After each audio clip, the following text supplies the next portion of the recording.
come on in and we can go ahead and get this started, get it popping. The phone number is right up top, 786-530-5941. If you can't guest request, then you can call in and what else? Yeah, if you can't guest request, you can go ahead and call in.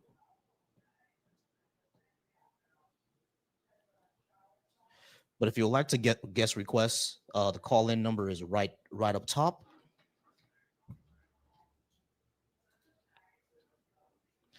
I appreciate y'all being here. So we all know what just happened, and number six just kind of number six at this point just got to happen because we all just saw what happened over in Minnesota just recently. We saw what happened over in Minnesota just recently. So if you disagree with number six, I'm just gonna ask you why, because it's kind of crazy.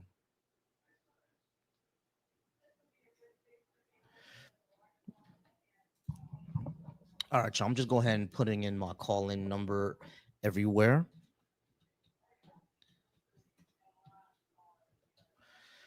All right, so 786-530-5941 is the number if you would like to call in. If you cannot request, everybody gets 15 minutes to talk to me, at least 15 to 20 minutes to go ahead and talk. If you say something in the comments, such like, I'm either, stupid or anything like that, or just ask me questions in the comments, I'm going to go ahead and just invite you up because that's what I like to do. I like to, actually talk to you and have that conversation instead of us just going back and forth in the comments. Yeah, I mean, because by the time you say something, uh, I'm gonna be explaining something. It's gonna take like 2-3 minutes, and then you're gonna say something else. I have to go scroll back, yada yada yada. Just call in. It makes it easier, or just guest request. So I'm just gonna go ahead and add you up. That makes it a lot easier than the back and forths that we'll do. So just like I said, let me just do this here. 786-530-5941 is the number to call.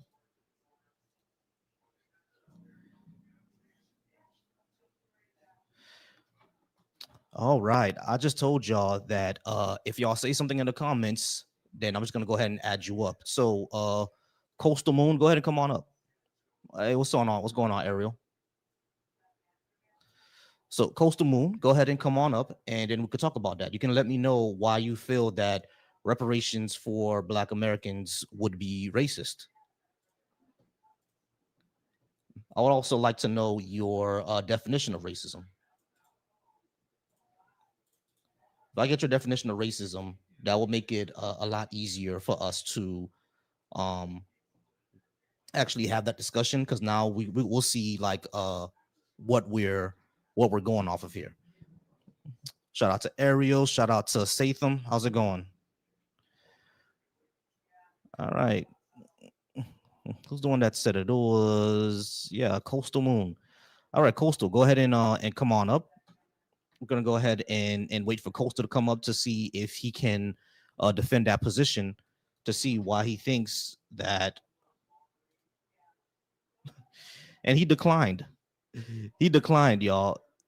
Like, y'all, what a chicken. This is the thing that gets to me.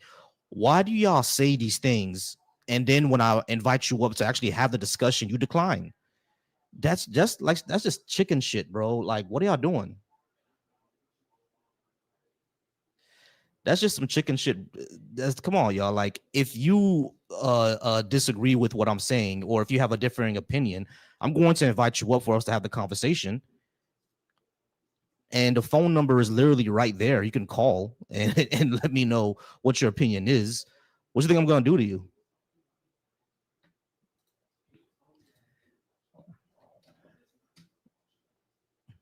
All right, y'all. But go ahead and keep liking. Go ahead and keep commenting. Uh, appreciate all y'all's being here. What's up over on my YouTube? What's going on with y'all?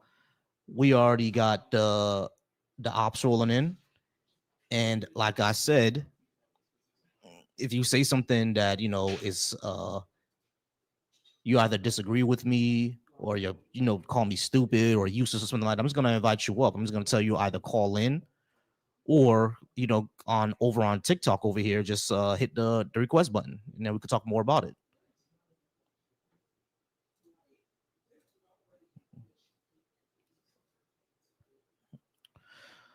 What up, what up, what up, y'all? What up, y'all, over on the YouTube? What's going on with y'all over on the YouTube? If you're watching me on Twitch, what's up with you over there watching me on Twitch? I appreciate you there as well. So yeah, what we're doing now, we'll just go ahead and wait. We're waiting for anybody to come in. The call-in lines are open, y'all. Go ahead and keep liking the live. Like I said, I appreciate y'all for being here. Hey, appreciate that follow, Esmeralda. Appreciate that follow. Appreciate that follow. I'm just watching the chat now. Okay. No, I don't believe in a God. Go ahead and come on up. MAGA Dro. All right, Dro, go ahead and come on up. I'd like to speak to you, Dro, and Iden, you as well. Go ahead and come on up, Iden. Let's talk about that. Because yeah, I don't believe in a God. I think faith is unreliable for truth. I don't think the holy books are evidence for this God. So if you would like to talk about that, go ahead and talk to me about it. Let's see. Okay, we got Michael Hunt. Look at that. MAGA Dro declined, y'all. MAGA Dro declined. Why do y'all do this? This is such like whole shit, bro. This is such whole shit. Why do y'all decline if y'all don't want to discuss? Actually have that discussion. All right, Mike, how's it going, Mike? Are you at least 18? And yes. Did you disagree with anything I have on the board? There's a bunch of I don't think reparations are the answer. And faith is unreliable. Faith in what? Everything? No, not faith in everything. I'm pretty sure there's going to be something that you just got to have faith on it, right? But I usually talk about like religion. I don't think faith is reliable when it comes to religion. But like faith in your fellow man, that's not 100%. Yeah, faith in your fellow man is not going to be 100%. But let's go ahead and go to. But you have faith going through. Let's go to your previous. You have faith in your fellow man. Mike. Follow the conversation. A stop sign. Mike, follow the conversation. Don't you? Mike. Yeah. Stop. Yeah. Listen. Let me finish. No, I'm not gonna let you finish. This is my platform, so we're gonna go on the conversation that I would like to go in. All right. So the first thing you said. Did you mute me? Don't think. Yeah, I did mute you. So wait your turn. The first thing that you said is that you don't think that reparations are an answer. Answer for what? And why don't you agree with reparations?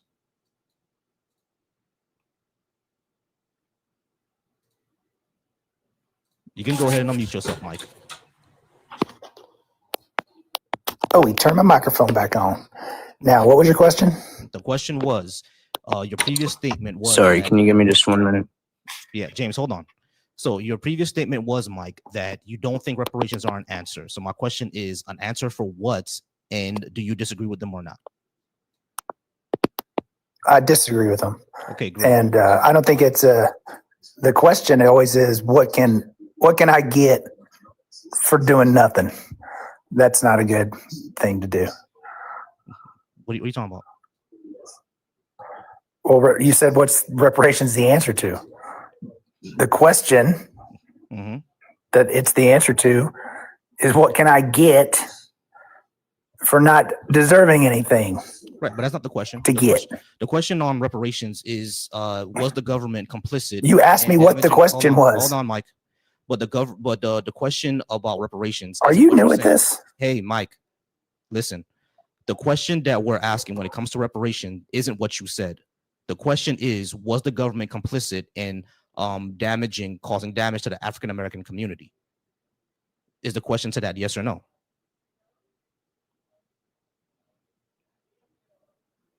You can get off mute, Mike. Is the answer to that question, was the government complicit in damaging? Oh, he turned my microphone back on. Yes. So the question is, was the government complicit or caused damage to the African American community? Yes or no? Yes. Okay. How do we solve that? It's already been solved. It has not. Okay. Great. Now, affirmative action.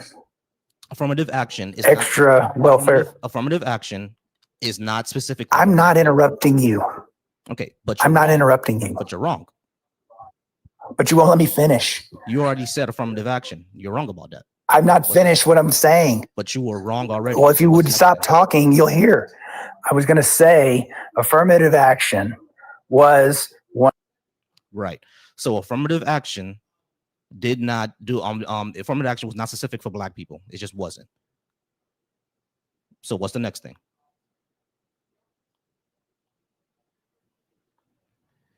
You can unmute yourself, Mike. I'm not the one muting you. It's probably one of the mods. But the first thing you said was affirmative action. What's next? I didn't finish. I haven't finished anything yet. Okay, go ahead and you keep muting me. I'll go ahead. I'll let them. Why don't you just stop talking for 30 seconds? Hey, Mike, shut up. Mods, go ahead and don't mute them. So go ahead, Mike. Mike. Yeah, Mike. Go ahead, Mike. Go ahead and tell me what about affirmative action. Go ahead, tell me. I'm trying to. Go ahead. Okay, so affirmative action, which gave certain people lowered standards for, say, college entrance, that pushed out other people. There's only 100 slots, and we're going to give 10 to this affected group, even though their standards aren't up to what our standards should be. 10 other people, more deserving, who had nothing to do with this oppression, they're going to get moved out. They're not allowed to come here. Okay, great. So you're wrong. So you're wrong. So the reason why you're wrong is because what you just described, that's something that actually used to happen. But you know what happened in the 70s? People sued and it was made illegal. As a matter of fact, there's nothing within affirmative action laws that says that you have to have a quota, give certain seats or certain slots to certain people. That's nowhere in the affirmative action law. People took it upon themselves to do that. And then when that did happen, people sued and that was stopped. If your claim is that it's still happening, there's still slots like colleges or jobs are still doing quotas. If that's your claim, now you have to actually give us evidence for that claim. Do you have evidence for it? Call from. Is that a phone call? Give me a second. Yeah, I had a phone call. Hey, 919, give me a moment. You're on hold. You're going to be next in the queue. Thank you so much, 919. Yes, that was a phone call. All right. So your claim was one thing. So are the people. Okay. Okay, let me carry on. So you did acknowledge that did happen, and it wasn't the government's intention, but people, like you said, took it upon themselves to do it that way, even though they misinterpreted, supposedly, the rules, your own words, but still people were affected by it. Were those people ever made whole? Yes. They were. Yes. The person. Can you give me an example of someone who was the person who sued for the quotas? Let me get a question out. The original person who sued for those. Let me get a question out. The original person who sued. Let me get a question out. The original person who sued for Let me get one quick question out. The person who sued for affirmative action having a quota, he was actually able to get into college when they stopped the quota. So yes, he was made whole. What's your next question? So all the people that were affected were made whole. Yeah, every one of them. They were able to get into another college. All of them. I don't know about all of them. Of course, we can't keep up with that. That's impossible to know. Do you have documentation of that all of them were made whole? No, there's no way to know that. Do you have documentation that any of them were made whole? There's no way to know that. The person who originally sued, he was definitely made whole. The person who originally sued was definitely made whole because he went to another college. So he was made whole. Okay. Thank you. Thank you what? So, thank you for making my point. You didn't make any point. Yeah, I did. No, you didn't. Some things are, sometimes you have wrongs done to you. Sometimes things are wrong. The government, the world is unfair, and there's nothing you can do about it. You can do something about it, but you don't do anything about it. You just move on, do the best you can. That's what happened to these people. They weren't made whole. Yeah, they were. That's what happened to some black people. They're not going to be made whole. It's just the way of the world. You can't make everyone whole. No one's arguing that. No one's arguing that you can't make Yes, you everyone are. whole. No, I'm not. No, I'm not. Yes, you No, are. I'm That's not. what No, I'm reparations are not. for. Why don't you shut up for a second and actually understand what I'm arguing? You're the one talking the whole Shut the time. fuck up for a second and actually know what I'm arguing.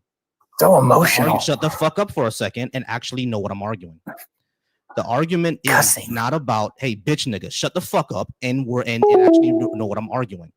Oh, so this nigga's mad. Shut the fuck up and actually know what I'm arguing.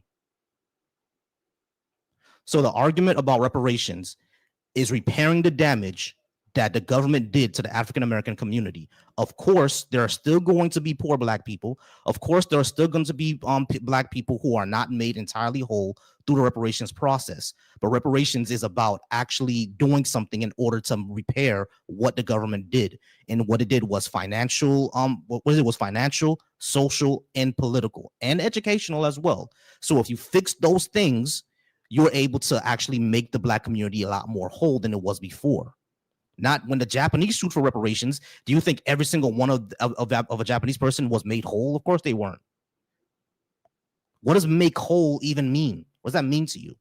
And secondly, you were when you said that it was already fixed through affirmative action is not specifically for black people. As a matter of fact, that's where a lot of black people found a problem with it. A lot of black people found a problem with affirmative action because it didn't benefit black people the most. It benefited white women the most.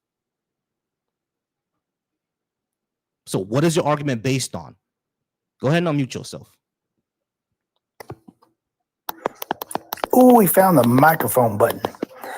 All right, we're gonna go ahead and move on, guys. I did have a person who called, but they hung up. I'll go ahead and give them a call back in a second. James, how's it going, James? Are you at least 18? And did you disagree with what I had on the board? Yeah, I am 18. I would generally agree with you that liberal policies are better. I agree with most of them. I would not vote for Trump ever, but one of the main problems I have with the Democratic Party is just the issue of abortion. I think it's just one of the worst atrocities in human history, and I don't think there's any real justification as to why it should take place. Oh yeah, sure. What if an 11-year-old is raped? Give me 1 second, James. I'm sorry, what you say? Hey, it's Isaiah again, man. Give me 1 second, James. To accept. Hey, Isaiah, how's it going? You're on live with me. Go ahead and hold on for me. I'll be right back with you. Thank you so much. All right. So, James, when it comes to things like abortion, right? What if an 11-year-old gets assaulted by her sick uncle? She shouldn't have a right to get an abortion. That's a tragic thing, but I don't think that justifies taking the life of another human being. I don't think two wrongs make a right. All right. So you said taking a life of another human being. What if it's a zygote? You're gonna go ahead and is that fine or is that not fine if it's a zygote? I don't think we should intentionally end the life of a human being when the egg has been fertilized by the sperm, and it becomes a completely separate human being. No, it doesn't. A human living organism. No, it's not. It's a zygote. Yeah, it does. It's a zygote. There's no zygotes, person there yet. There's no experience. There's no person there. So you attribute personhood. Okay, we're talking about fetuses. Hold on. You attribute personhood to when the sperm fertilizes the egg. That's when it's a person. When you become a I didn't hear you, James. Yeah, when you become a living human organism. Right, but just because you're an organism doesn't mean that you're a human yet or you're a person. A living human organism. Right, but that doesn't mean you're a person. Yeah, that's the definition of a person, a living human organism. A person is defined by a person is defined by their conscious experience, because once grandma or granddad are brain dead, what are they? They're dead, right? Brain death is biological death. It's an irreversible thing according to the National Institute of Health. Yeah, we know that. You don't have to do all that. We all know what brain death is. Well, at that moment, they're no longer a person, are they? They're dead. I agree. Many pro-choice people say that brain death is actually. So we agree that conscious experience is what makes something a person. No. But you just said that brain dead people aren't people anymore. They're dead. Yep, that's correct. Correct. So conscious experience is what it means to be a person. Fetuses are developing. Fetuses are developing. They are not dead. Consciousness. What do you mean by consciousness? When they have a conscious experience, and that doesn't happen until like probably about around 21, 22 weeks, which is around That's the time circular. when it's around viability, around 21, 22 weeks. Yeah, that's circular. Define conscious. What do you mean define conscious? Like the dictionary definition? Define conscious for me. No, I'm not gonna do that. We both know what I'm talking about. So you can't do it. You're not able to define conscious, and you're debating. I'm able to do it. I'm just not gonna do it now because we both know what we're talking about. Oh, that sounds like. All right, fine. Can't do it. Let's give you the dictionary definition of conscious since you're so hopped up on this. You don't even know what you're talking about, so I'm gonna go there. All right, the subjective moment-to-moment experience of oneself and the environment. The thing that we both knew what it was. We already knew what it was. Right, James? You and I both know that. The experience, the subjective experience. Both of us know what that was. Still there, James? James, I'm about to move on to another caller. All right, let's go ahead and go back to 919. 919, how's it going, 919? Are you at least 18, and did you disagree with what I had on the board?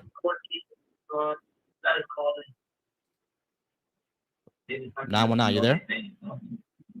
Yeah, I'm here. Yeah, are you at least 18, and did you disagree with something I had on the board?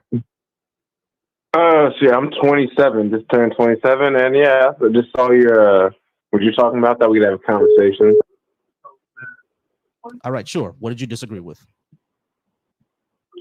Oh, disagree? I don't know if, I think you and me would probably agree on more things than we would disagree with, but I did have some questions to ask you.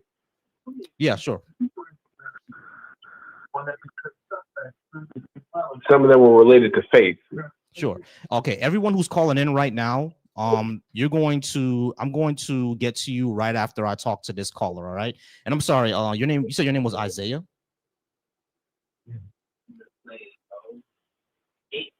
Yeah, I'm right there. Isaiah, okay.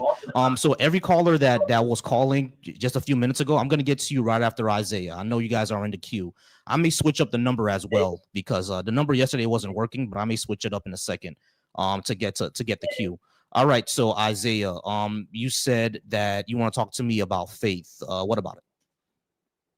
Well, that was one of the topics I had. I had a couple of topics. I felt like we could have a big conversation about it. Yeah, I just saw that was in the title of the live stream. Yeah, sure. All right. So, what did you disagree with, and what did you want to talk about? So I'm guessing that you're of the take that you believe in God, right? No, I don't. You do not believe in God? No.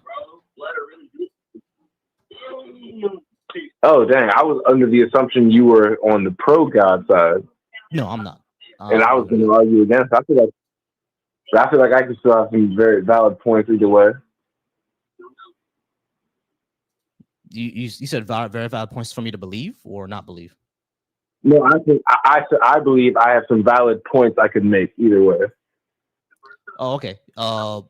So you believe in a God, sure. So why should I believe in a God?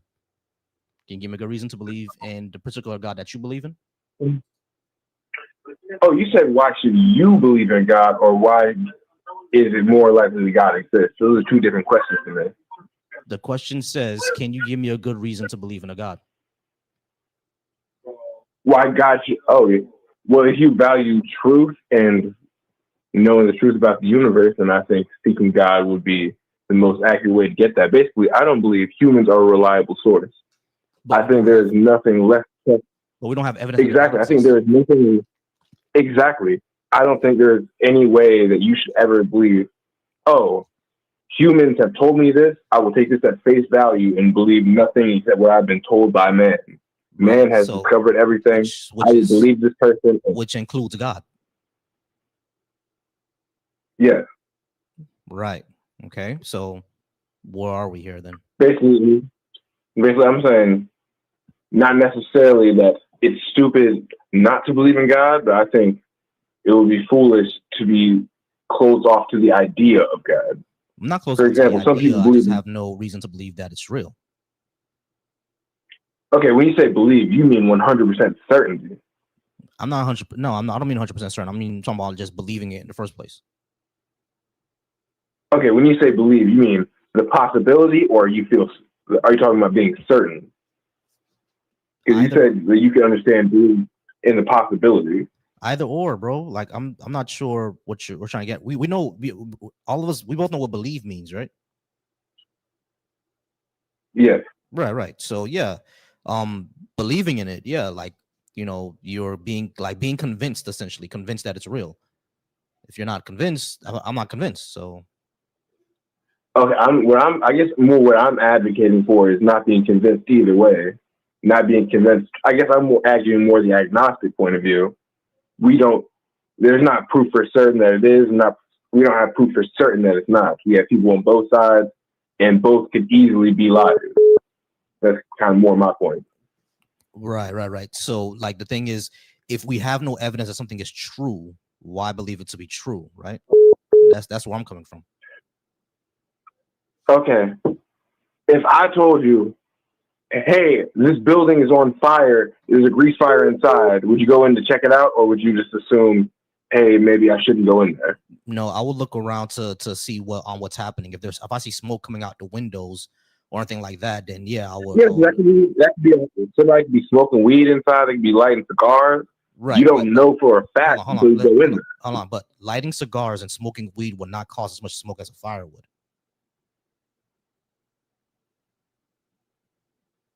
Let me give you a better example. Do you believe in aliens? Not particularly. Not really. I don't think it's impossible because life exists, right? We're here on Earth, life exists. So I don't think the entire universe is completely empty. But can I prove aliens? Exactly my thought. That's my exact thought on it. I don't know it to be impossible. That's exactly how I view it. I would never go as far as say I don't believe in God. I would go as far as say I don't believe for sure. I wouldn't ever say like, because when you say I don't believe in this, it feels like you have certainty or you get information that makes you feel like it is impossible or it is illogical to believe something. No, bro. Though the same way I don't believe in Santa Claus is the same way you don't believe in Santa Claus, the same way I don't believe in God. It's the same thing. Oh, so it is stronger than I thought. You think it is logically impossible for God to exist? There are some versions of God I think are logically impossible. Yeah, there are some definitions that people make of God that I think are logically impossible. Do you think it is possible for a being greater than man to exist? No, that's not possible. There could, like the Borg could exist, right? That's a being greater than man. What do you say? It's not possible? No, I think it's possible. Like there could be an alien species out there that figured out how to rearrange molecules. That'll basically be gods to us, right?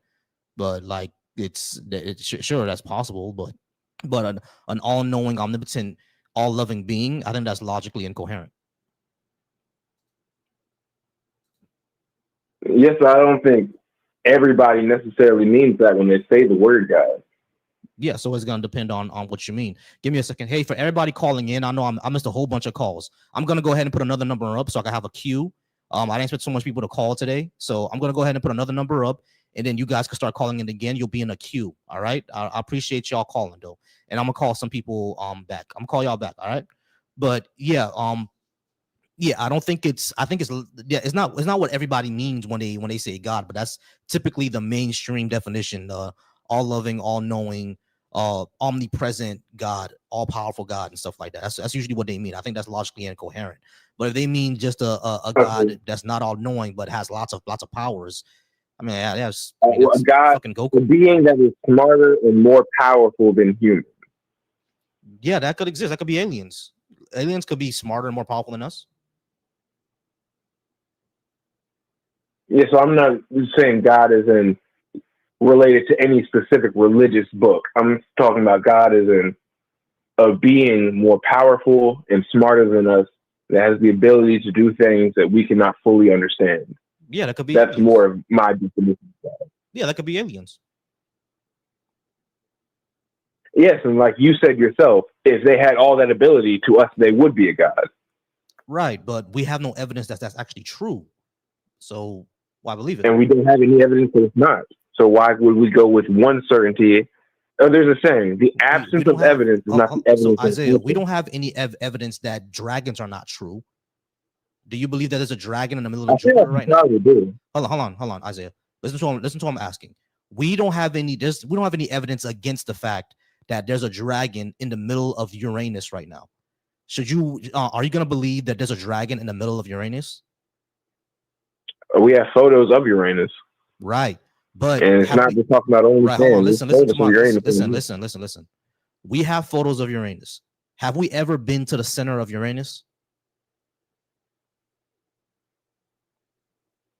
Not that the government has admitted, no. No, we haven't been to the center of it. So that means that we don't have any evidence against the claim that there's a dragon in the middle of the core of Uranus.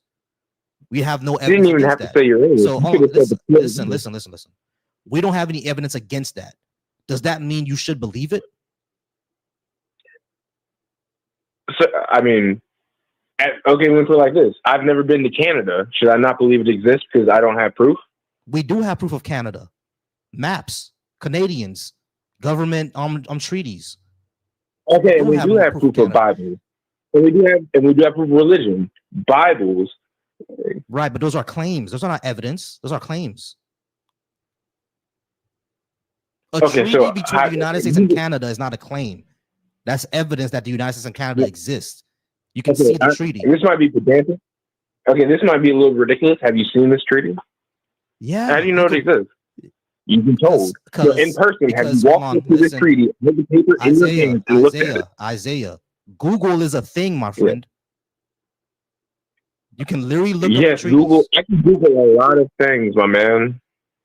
I can Google that P. Diddy is innocent. You can Google anything. Hold on, bro.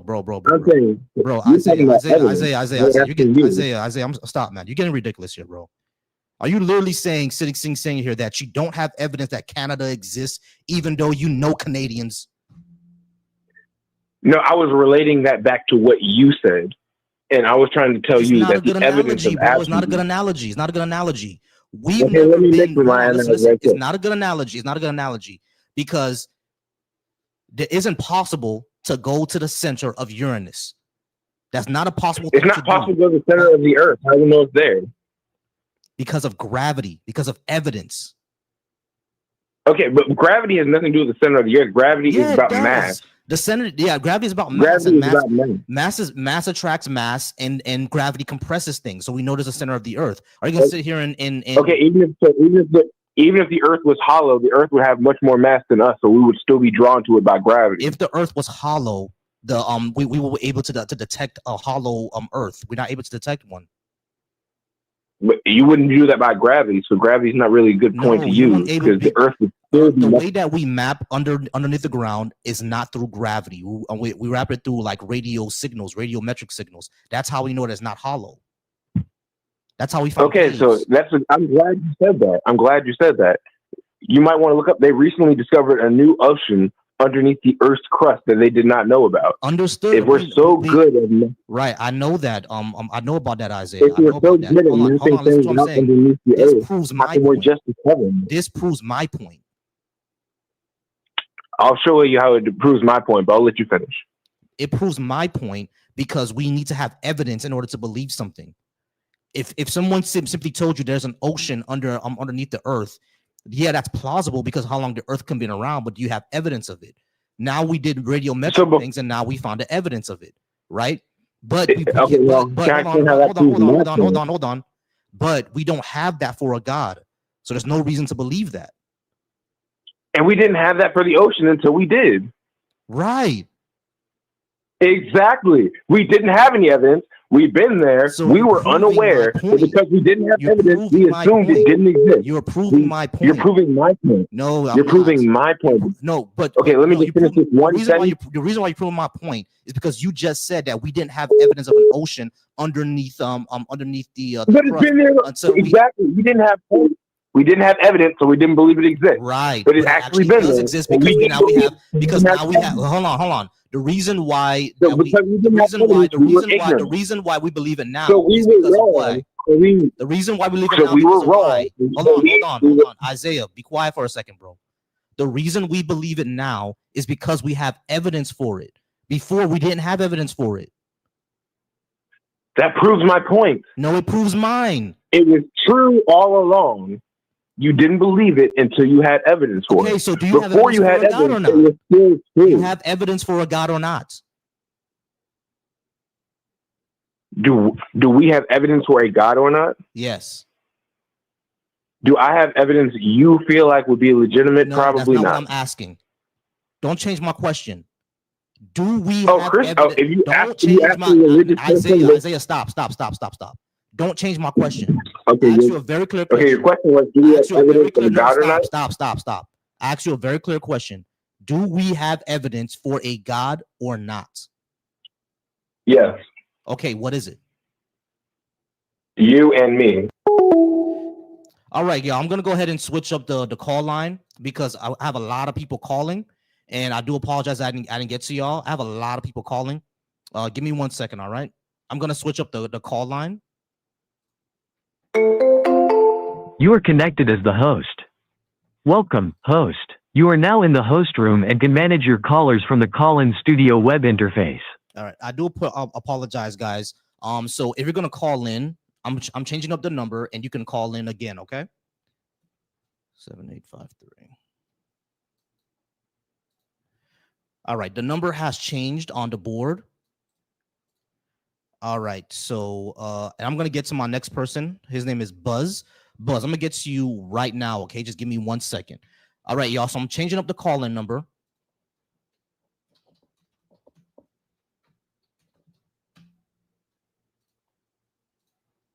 All right, y'all. I'm just changing up the call-in number, and you can call in a second.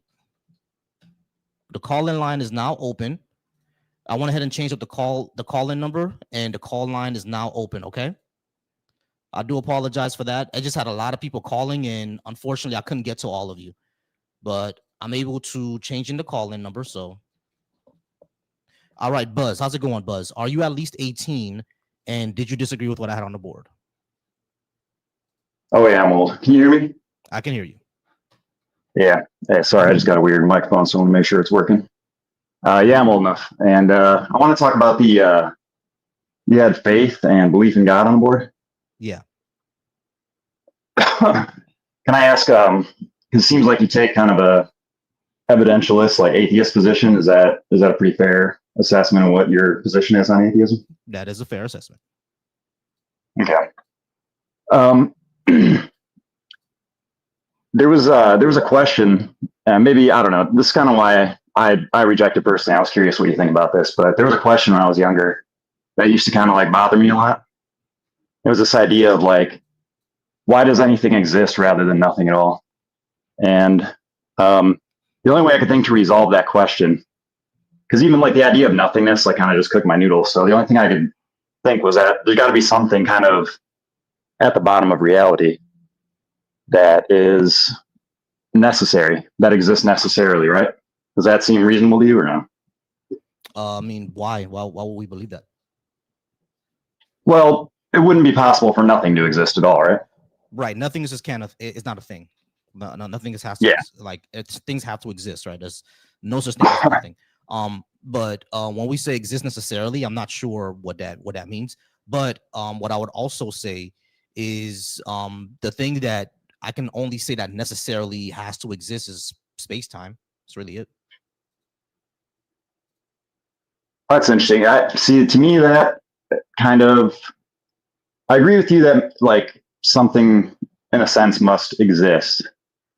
But that kind of gets to the next part of the question. The reason why I asked that is like, if we look around us at the universe, whether it's space, time, matter, whatever, there doesn't seem to be anything necessary about it. Like, I don't see any reason it couldn't have been either a different way or something else entirely that we can't even imagine. Yeah. Does that seem fair then too, or not? Yeah. All right. So if that's the case, then either it seems like we only have two options then. Like either it was possible for, let me put this a different way. Actually, I was going to say the wrong thing. Either everything exists or there's a reason only what we see exists, right? Either everything exists or there's a reason why only what we see exists. I guess that could be true. The only thing that I would say about that is that the reason doesn't necessarily need to be supernatural. Well, I don't want to jump ahead yet. I'm not necessarily saying like trying to trap you into like, oh, you gotta agree there's supernatural or God exists yet. Just I just want to agree on like a kind of a baseline of what you and I would see about reality. Yeah, sure. But like I said, the only real thing that I see has to exist necessarily is space time, because we're taking up space and time right now, so that has to exist for it to exist. It's to me that kind of assumes the thing in question, though. It's like because this exists, therefore it must exist. But that's kind of what we're wondering. Is like, why does it exist? And if we just say, well, it exists because it exists, I don't know if that really answers the question. You know what I mean? Oh, so why does space time exist? I don't know. I don't think anyone. Yeah, exactly. So, that's what I was just trying to get to. Is like theoretically, anything was possible, right? Like if we don't assume anything about reality, it turned out the way it did, but it could have turned out some other way, right? Like reality could have been something else entirely, maybe even something we can't imagine, right? Yeah. Reality could have been the Game of Thrones universe, but it's not. So, I mean, I'm kind of, I'm kind of wondering where what we're getting to here, because I would say the only thing that, because space time is a thing, and because we take up space and take up time, and it's necessary for us to exist, that's really the only thing that's necessarily exists. That's what I would say. But anything else other than that, we have to say, oh, this necessarily exists. I would have to ask why, and how do we show that it actually does in the first place? All right. Well, let me cut to the chase then, because I don't want to waste your time. I'm not trying to like beat around the bush or anything, but I think it's reasonable based on what we said to establish that at the ground of reality, there's something necessary about existence. And also, it's not, well, maybe this would be more the controversial point, but just for a moment, let's say it's also reasonable to say that our reality could have been some other way. Mm-hmm. If that's the case, then in addition to there being something necessary, there's also something that's able to make a choice between those things. Because it seems like the only alternative to me is... That's the leap. That's the leap that you're making, that's not evidence. Even if we say that there are things that exist necessarily, to say that for existence to happen, something had to deliberately will it to existence, that's a leap that there's no justification for it. Well, let me present a couple of choices, and I want to see if you have an alternative to this. If we could assume it turned out the way it did because there's something that just generates every possibility, like something like a multiverse or something. That's not an exact parallel, but something like that just spits out realities, and by coincidence, one of them was ours, but it was inevitable because it does everything, right? Mm-hmm. Or the other alternative is something constrained the choice down to only what exists. Is that a fair thing, or do you think there's a third option? There could be multiple options. I just don't know them. Like we just have what we have right now, and we just need to know if it's the only thing we're discussing is if it's something supernatural or deliberately willed it into existence. And since we don't have any type of evidentiary basis for any of those, what do we talk about? Yeah, well, I'm just trying to reason from what we see. Let me make a weaker claim, because I don't want to make you feel like you're getting boxed in or something. That's not really the intent of my questions, but would you at least agree that it's like, given that we see what we see and that theoretically it could have been a different way, like it's reasonable to say that there was a reason that it exists? Like all that exists is reality as we know it, and there's a reason it exists the way it exists. Is that at least fair enough, or is that too strong still? That's fair enough. Yeah, because I agree with that. There's a reason why we have what we have. There's reasons for it. Yeah. Okay. So would you agree? I kind of just want to test the waters now. Would you agree that that's at least like kind of evidence for God? Like not conclusive, but like we're getting closer to something that might be more likely if God existed, or no? No, because the reason, like I said, the reason doesn't have to be supernatural. Because like rain happens, right? But the reason why rain happens is not supernatural. It's basically physics acting upon chemistry. That's really what it is. That's why rain happens. It's not anything deliberately made. So I don't see why the universe would need to have the same thing. It could be a completely natural process that we just don't understand yet. Okay. Yeah, I struggle with that a little bit, just because if we're talking about reality, then we're talking about everything natural. You know what I mean? So that would be like saying something in the universe explains why the universe is the way it is. But Not I don't know, that kind of necessarily. It seems. could, because I don't know what outside the universe would even be. What because outside of space and time is basically not part of reality anymore. So we don't know what made the Big Bang do what it does, right? But for me, it could just be a natural process that we don't know about yet. Just like, how lightning was a natural process that our ancestors didn't know about yet. Okay. I don't want to beat that point too hard, I guess. Maybe I can move on to my next one. It's kind of in line with that one, and maybe that'll help highlight what I'm kind of getting at here too.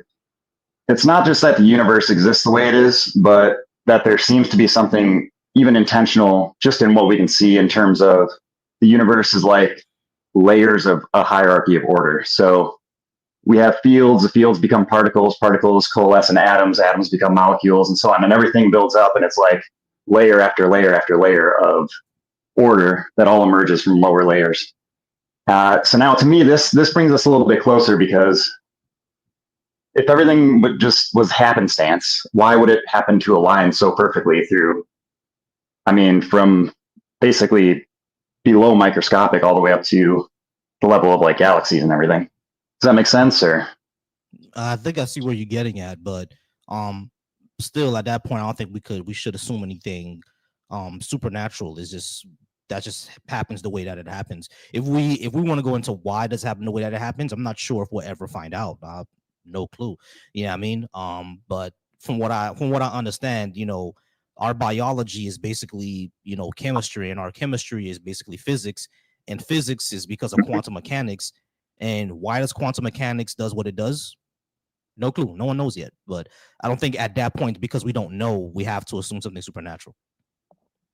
well, to me, it's just about probabilities, right? Like what do they call that? Like the inference to the best explanation. Like what now at this point is the best explanation of everything we see? Would it make more sense that there's an intention behind reality? I'm trying to make a modest claim here. I'm not saying like God and also the Bible and everything's all true, but maybe there's something that necessarily exists at the bottom of reality, which is capable of making intentional choices, and that better explains that it was just random happenstance by coincidence. Everything just happens to line up. It seems to me now we're starting to strain credibility if we're just going to say it was a coincidence. I mean, it doesn't really strain credibility, because it's just like how I was saying about rain. Rain was literally just a coincidence. It wasn't Zeus, So why does reality itself have to be something, ghostly or supernatural, and not just a natural process that we don't understand? Maybe in 30,000 years we'll understand it. We just don't know, Yeah, maybe. I guess I'd like to kind of just stick to what we know, though. I think this is categorically different too, because rain has a finite set of inputs, right? But they're all natural inputs. They're things that we could study. It's just a matter of whether or not we're going to do it, or if we have the capability of doing it. Right. No, but what you and I are talking about are like abstract, transcendental ideas about reality itself. I'm actually saying the same thing. Like reality itself could be exactly that. Like what we talk about rain, just physical inputs, and we just don't know what those inputs are. Okay. Yeah. I did have a pushback on that, but I think maybe if we keep going around on that, we might end up going in circles. Here's one last thing I want to bring up on this topic, just to kind of push on this a little bit further, see what you think. To me, the final thing, and this is what honestly makes it impossible for me to really consider atheism, is the existence of life. And the reason being is that life is not like anything else in the universe. Like, if you consider what things nature does, nature is able to make things. It can even bring complexity out of chaos. But what it can't do is something that life has that's extremely, I guess, special, for lack of a better word, is life has, at the base of it, it has a highly complex and specific code-like language. And we never, anywhere else in the universe, no matter where we look, even in principle, do we see nature creating highly complex and specific code-like languages. And so to me, that suggests then that it's simply life can't be a natural process. All right, give me a second. So what do you think about that? Hey guys, is my microphone better now? Because I turned it up on the TikTok. From what I'm hearing in my monitor, it seems pretty loud. I'm in the red in my mixer. So y'all let me know if my mic is quiet. Maybe I was just being too quiet. is a little better. I'm not sure why that is, guys. Like my mic is like on 450% right now, and my I'm in the red. I'm on my mixer, so I don't want to shout into the mic to hit you guys up. But all right, y'all. I have 2 calls on the call line. I do appreciate you. I'm gonna go ahead and get to the callers soon. We had a whole bunch before. I do apologize. I couldn't get to all the ones before, but we got 2 more calls, and I have 1 more minute with Buzz, and I'm gonna get to the calls. All right. So buzzing. So when you say that nature has a code language, are you talking about DNA? Because when it comes to DNA, there are like natural reasons for that, right? The thing is, when it comes to DNA, it's not really a language onto itself. It's basically our human beings for us to explain it. These are the conventions that we come up with. You know, we just say DNA code and et cetera, et cetera. But when it comes to DNA, it's not really surprising because, you know, like life happened on Earth, and everything is related to everything else. Like we're related to bananas, you know what I mean? So everything's related to everything else. So it's not really surprising that, you know, DNA would be some sort of kind of a language, but it's really us imposing what we see onto DNA. You know what I'm saying? It's not really, it's something that's on like ethereal onto itself, if that makes sense. I know that's not a good explanation, but it's not anything that's that nature itself is showing. It's what, when we say code and DNA, that's a human convention. That's like DNA itself isn't telling it's a language. Yeah, you see what I mean?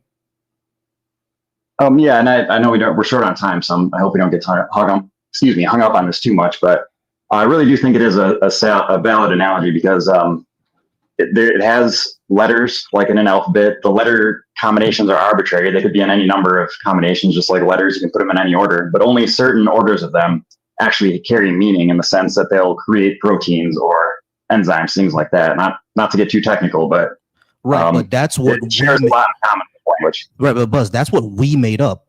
Yeah, I mean, we're the ones who put those letters onto DNA. Like DNA didn't, like we didn't look into DNA and we saw the letter we saw the letter L. Yeah, I mean, that's not what happened. We just said, okay, these sequences, we'll put A, B, C, D on it. But they didn't look into DNA and saw the letter A. That's not what happened, you know? Yeah, I agree with that. But you could say the same thing about a written language. I mean, it's like little globs of ink on whatever, and it only means something when your brain looks at it. It's kind of the same thing with DNA. Yeah, exactly. Like we can impose onto it, but it's like we impose something that we made up onto DNA. Yeah, but the problem is that it actually does function like a language. So it can be interpreted like our cells actually have interpretation machinery in them to read that and turn it into something useful. So it really does function like a language. I guess we impose it onto DNA. So Buzzing, I do got to move on. I appreciate you though. We are out of time. I appreciate you though. All right. All right. Yeah, good chat. Take it easy. All right, guys. Hey, I appreciate everybody being here. We are going to get to our calls now. I do apologize that I couldn't get to the calls earlier, but we're going to talk to 516. All right, I'm going to go ahead and bring up 516. All right, 516, how's it going? Are you at least 18? And did you disagree with what I had on the board? 516, you there? Hello? Don't tell me you spent 10 minutes waiting for me only to not answer. All right, we're gonna go ahead and move on to 919. 919, how's it going, 919? Can I get your name, age, and did you disagree with what I had on the board?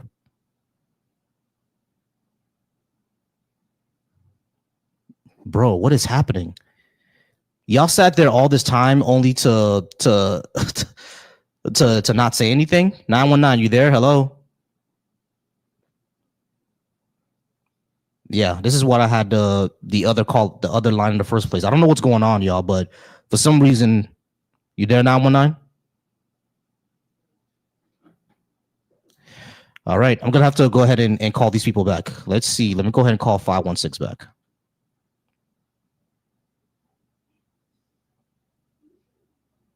Hello? Hey, 516, how's it going? This is Vaulty Thoughts. You Can you called hear in me? earlier. Yeah, I can hear you. Can I get your What name, just happened? Yeah, can I get your name, age, and what did you disagree with? Can you hear me? I can hear you. Can you hear me?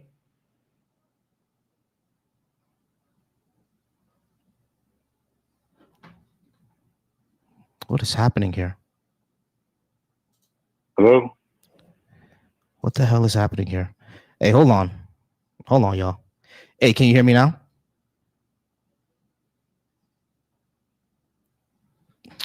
Well, let's call back 919.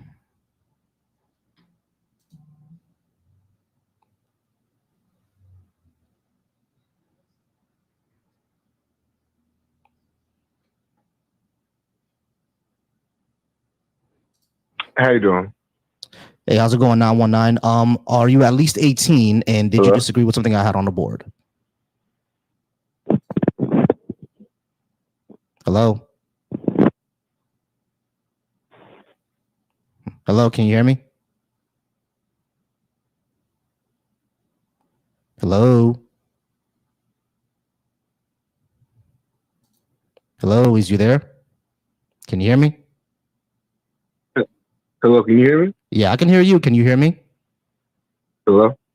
Yeah, I can hear you. Can you hear me? Hello? I can hear you. Can you hear me? Yes, I can hear you.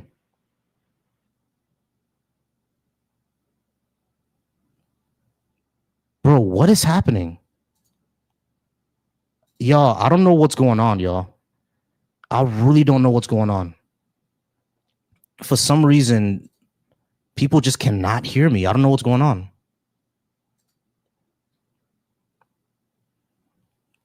Yo, can you hear me? Anybody there? Hello, can you hear me? Hello, hello, hello. What is happening? Yeah, I don't know what's going on, y'all. I don't know what's happening. Give me a second, y'all. Give me 1 second.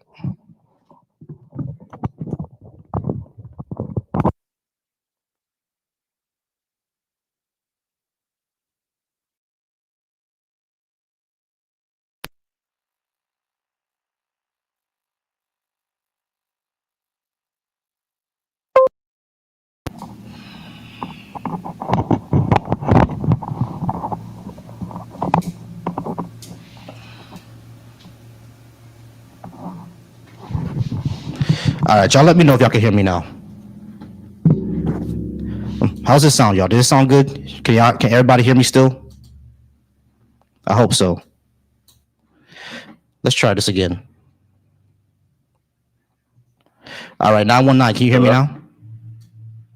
Yeah, I can hear you. You can hear me now. All right, great. Yeah, it was a little loud. Sorry about that, guys. I'm turning it down now. Turn down the mixer now. All right, cool. All right, so now you can hear me, right? Yes. All right, great. And I see one of your prompts on there was about abolish ICE, and I could not disagree more. I don't think there's any way, like restaurants and even household refrigerators and freezers, like to make cold drinks as quickly if we just got rid of ICE entirely. I think it's entirely unfair. I think it's entirely unfair of the government to think they have the right to regulate the temperature of my beverage. I think there's already too many oversteps. No, you're laughing, but I'm dead serious. There's too many oversteps in government as it is. And now they're going to be policing my beverage temperature. They're already Jesus doing Christ. enough with all this stuff you do. All the stuff immigration is doing is bad enough. Now they're policing my beverage in my own house. I'm a tax-paying immigrant, and I'm not going to do it. Oh man, yeah, you got me with that one. You got me with that one. Hey, that one out. I appreciate you though, man. Oh man. All right, y'all. We're gonna go ahead and call some people back. Let's call back 516. Yeah, we're gonna go ahead and try call these folks back because I'm not sure what happened. All right, 516. Can you hear me now? Hello? I can hear you, man. Can you hear me? Yeah, I can hear you. I can hear you now. Oh, my man. That's what's up, man. I'm not, I'm definitely older than 18. I'm 36. All right, cool. Not a problem. All right, so what did you disagree with that I had on the board? It wasn't really anything that I necessarily disagree with. You know, I was just curious about faith. You know, I'm a man of faith, man. I believe in the scripture. I believe in Jesus Christ. And I say that Jesus Christ is my Lord and Savior. Mm-hmm. And I don't want to take up too much of your time, you know, but what is it that you don't believe in? Any of it. Why don't you? Oh, why don't I don't believe in it? That. Like, yeah, why? Like, why don't you believe in God? Like, what is it that takes you away from it? Oh, that there's just no evidence that it's actually true. Well, I mean, I would say that there's definitely evidence, but I would also say that there has to take some element of belief to, you know, believe that the evidence is true. Like, for an example, you know, aside from just reading Bible scriptures and just giving you quotes, you know, a lot of times it's not going to work for a non-believer. But if you go into Genesis, you go into Exodus, and you go all the way up to Revelation, you know, there's two countries in there whose names that haven't changed. Mm-hmm. You know, it talks about Egypt, it talks about Syria. And that's pretty solid proof that there was somebody who wrote it back in the day and how it still exists today. You know, you think about the prophecies that are spoken in the scripture. Like, for an example, like the Euphrates River, that's a landmark that you and I can both agree on, whether we've been there or not, that exists, that talks about in Genesis. And, you know, the scripture says that it's going to dry up, and it's pretty much dried up now. You know, like, you see the things coming into pass, right? Regardless so of when it comes to, I'll say two things. Number one, when it comes to the Euphrates River, it always dries up. That's not something that's special, right? That's something that happens all the time. But when it comes to like the places that are named, like, you know, Egypt and Syria and stuff like that, Spider-Man mentions Queens and the Empire State Building. Those are real areas and real places. But is there a kid named Peter Parker going around saving the day with spider powers? No. Well, no. You see, I mean, so like, it's kind of the same thing. It can mention real places and real people. Like, for example, King David was an actual real guy, and his son Solomon and his grandson Absalom. Those are all real people. You know what I mean? Like, because we have archaeological record of them. But did he actually, you know, destroy 1,000 Philistines and take off their foreskins? Like, is that a real story? Yeah, you know, I mean, we don't have really much anything to say about that. We know they went to war with the people call themselves the Philistines. Well, all the legendary stories of it, of him, you know, killing an 8-foot giant, is that real? Probably not. Well, I mean, if you believe in the archaeological, you know, evidence, you know, that evidence comes from scripture. It doesn't. That's you know, I mean that's to agree or to disagree, and that's what I'm saying. Like, a lot of the belief element has to come from a stem of faith. Like, for an example, like, if you can talk about history and certain landmarks, I don't disagree. You know, it's a fair argument. But when people come and they talk about Jesus, you know, we could all talk about the same thing. And then every time that, you know, we talk to somebody that doesn't believe, you know, the argument is never the same. Right. So it's like, what do you base your morality off of? Like, you consider yourself a good person or a bad person. And if you consider yourself one of the two, how are you able to tell the difference of it? Yeah. So when it comes to the archaeology point, right? The Bible makes some claims, and then archaeologists actually go by to see if what they're saying is actually true. And if they don't find any evidence of what they're saying is true, then there's no reason to believe it. Same thing with Noah, same thing with crossing, you know, the crossing of the Red Sea with Moses and everything like that. Even Moses himself, you should be able to find some sort of archaeological evidence that was an actual person, and we don't find any. You know, well, that's how they haven't. That's the thing. People make this claim all the time, but if you just research into this, right, like Jewish scholars themselves have said that not Noah, that well, actually Noah too, but yeah, Moses likely wasn't a real person, probably just a legendary story.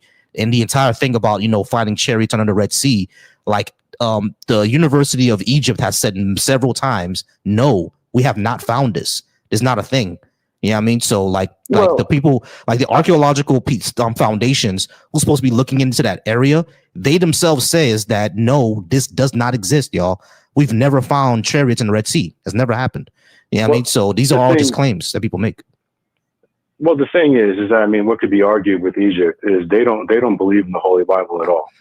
You know, the majority, all of Egypt is Muslim, and you know, us Christians, we believe that Islam is a completely false faith. But that's irrelevant. But that's the thing is that's irrelevant. No, because just let me explain it. Just let me tell you. But is what I'm saying is that the Islam faith in a whole do everything that they can to hide and try to debunk Christianity to its own. Bro, that's So, I mean, irrelevant. Hold on. Listen, the reason why that's irrelevant is because the story of Moses is in the Quran. So they would have more, they would have more reason to believe that is true. Not only that, it's not just the University of Egypt. It's also Jewish scholars themselves. This is their story, and they're saying hold on that this is not real. Hold on a second. You said that even the Moses is in the Quran. Okay, let's play with that for a second. Where did Muhammad get the information about Moses? He had to get it from the Bible because Muhammad came 600 years after Christ. Right, hold on, but I don't think you're really understanding my point here. The claim that Moses, hold on, wait. I just don't agree with listen. The claim that Moses came out of Egypt with a whole bunch of people, and you can find chariots in the Red Sea, multiple universities, not just the ones of Egypt, not just the Islamic ones, even the Jewish scholars, multiple people have looked in the Red Sea and have not found any chariots. Multiple scholars have gone into Egypt to look for archaeological evidence of an exodus and have come up with bupkis. So it's likely that this is just simply a legendary story. It's not just the Muslims, it's Jewish people themselves saying that this is probably not a real story. Let me explain to you, because if a lot of the Jews who back in the time that we would call Pharisees and Sadducees, right, and they did everything it is that they could to debunk, the birth, the resurrection of Jesus Christ. A lot of the Jewish scholars today, they believe in just solely the Torah, which is the Torah is just the 5 books of the Bible.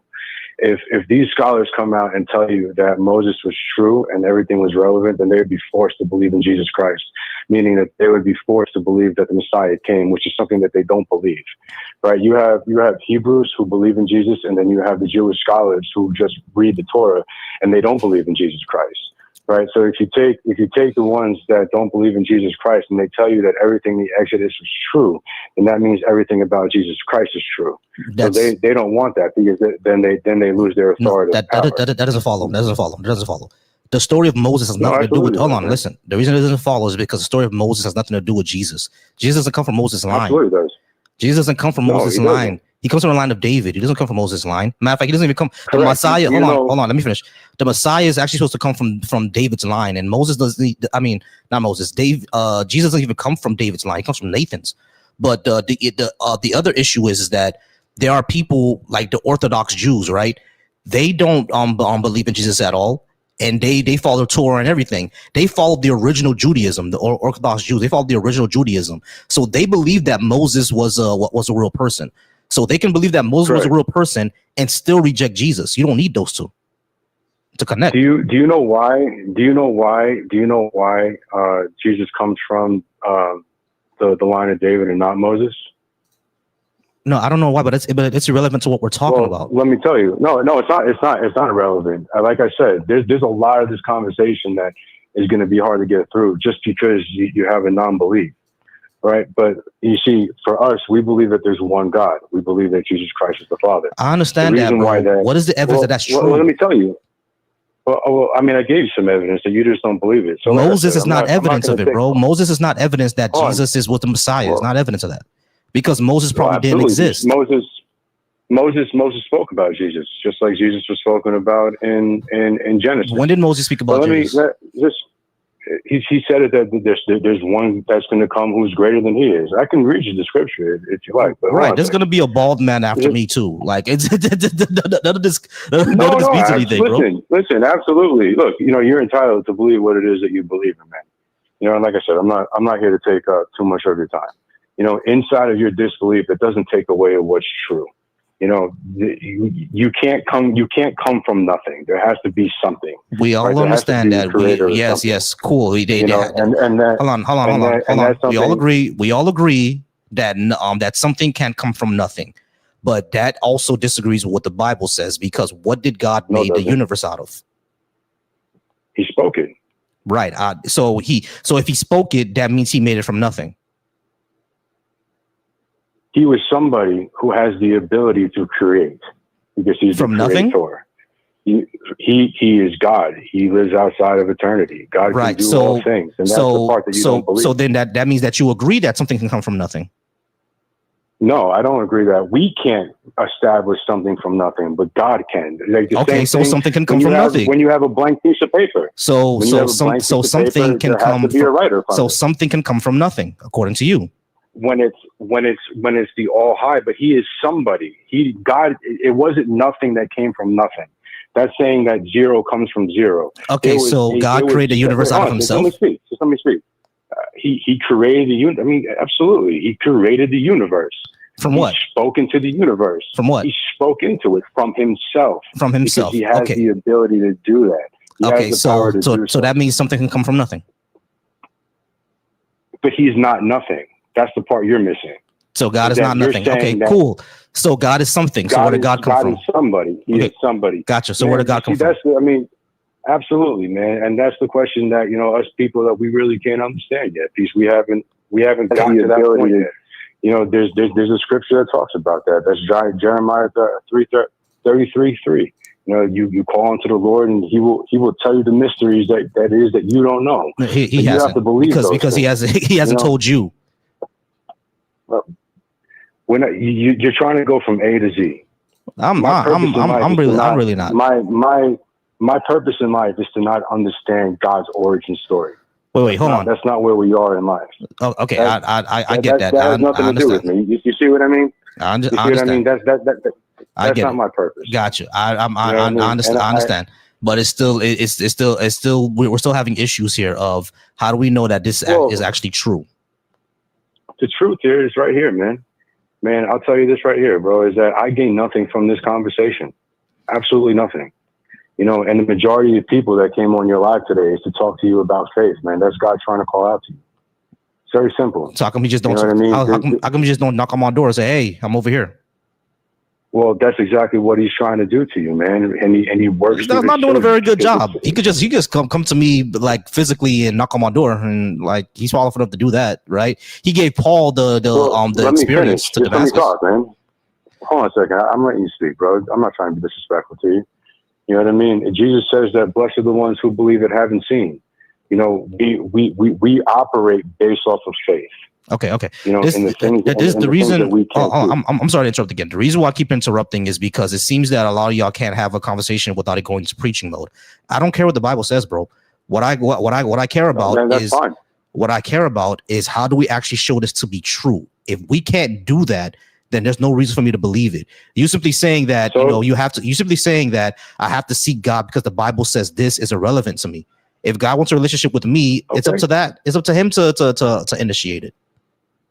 Well, he is, and he's trying to do it through his children. That's why so many people are coming on here and they're trying to talk to you about the same God. Everybody, they have a different perspective of it. Sure, they have different opinions. Absolutely. Right. So the question my question is, why doesn't he just do it himself? Why send you and everybody else? Because that's how God operates, man. No, not at all. It's because we operate in the element of faith, man. Listen, if you got off this live, whenever it is that you're finished, man, and you go into your room and you pray in any way that you want to, and you just ask God the questions. All right, guys, we're going to go ahead and move on. I do appreciate everybody being here. Go ahead and keep tapping that screen. Hey, I appreciate everybody who's watching over on the Deconstruction Junction. Make sure to join the Discord on Deconstruction Junction. I appreciate everybody following me on Volsy Thoughts. I appreciate all you guys calling there. For everyone who wants to talk to me about reparations or saying that it shouldn't happen, the call-in number is right there, y'all. You guys can definitely call me in. I don't know why I just keep calling me stupid in the comments. I'm not going to go ahead and call or tell y'all anything. Like I said, you want to discuss anything, go ahead and call in and we could discuss it. It's not a problem. All right, we're going to go ahead and move on to 919, and then 954 is going to be right after that. 919. How's it going, 919? Are you at least 18? And did you disagree with what I had on the board? Yes, I am 27. Yeah. Okay, cool. What did you disagree with and what? I just wanted to run this idea by you. You talk about what if God wants me to believe this or God wants that. I just want to run another possible idea by you. Sure. What if God exists and he's not malevolent? What? What if God does not love you? What if God exists and he is not a malevolent being, like they say? What if God does exist and he does not love us? What if God does exist and he does not want well for us? What if God exists and he does not care if you believe? Oh, what if? What if Oh, God like does what if it's this? evil? Yeah, what if God is evil? Yeah. No, that's a good possibility. Yeah, so you say, well, if God wants me to do this, what if God fucking doesn't give a fuck about your ass? What if God hates us? What if God enjoys seeing us? Let me give you a metaphor. That's funny as Here's hell. a TV show. Let me give you a metaphor. Real quick. A TV show said, there's a little boy said, I was outside today and I had a magnifying glass and I was burning ants in this anthill all day. And I realized, what if they were praying up to me, begging me to stop? I wouldn't have gave a fuck. I would have kept going. Keep burning him. Yeah, What exactly. if that's how God sees us? True. And he said, what if that's how God sees us?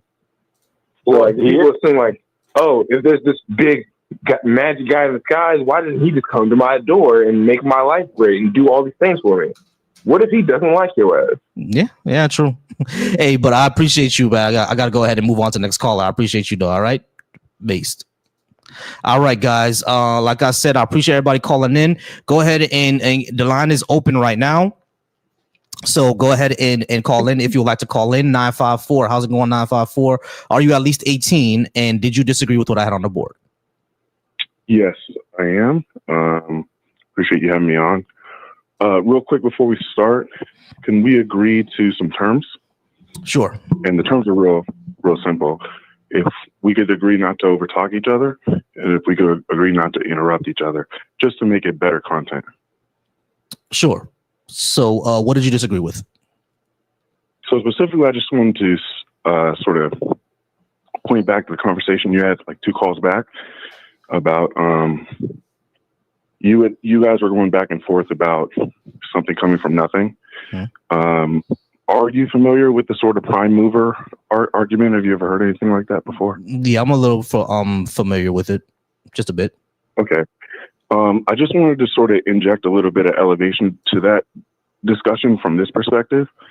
That so the point you were making is that obviously, and it's accurate, but it's incomplete.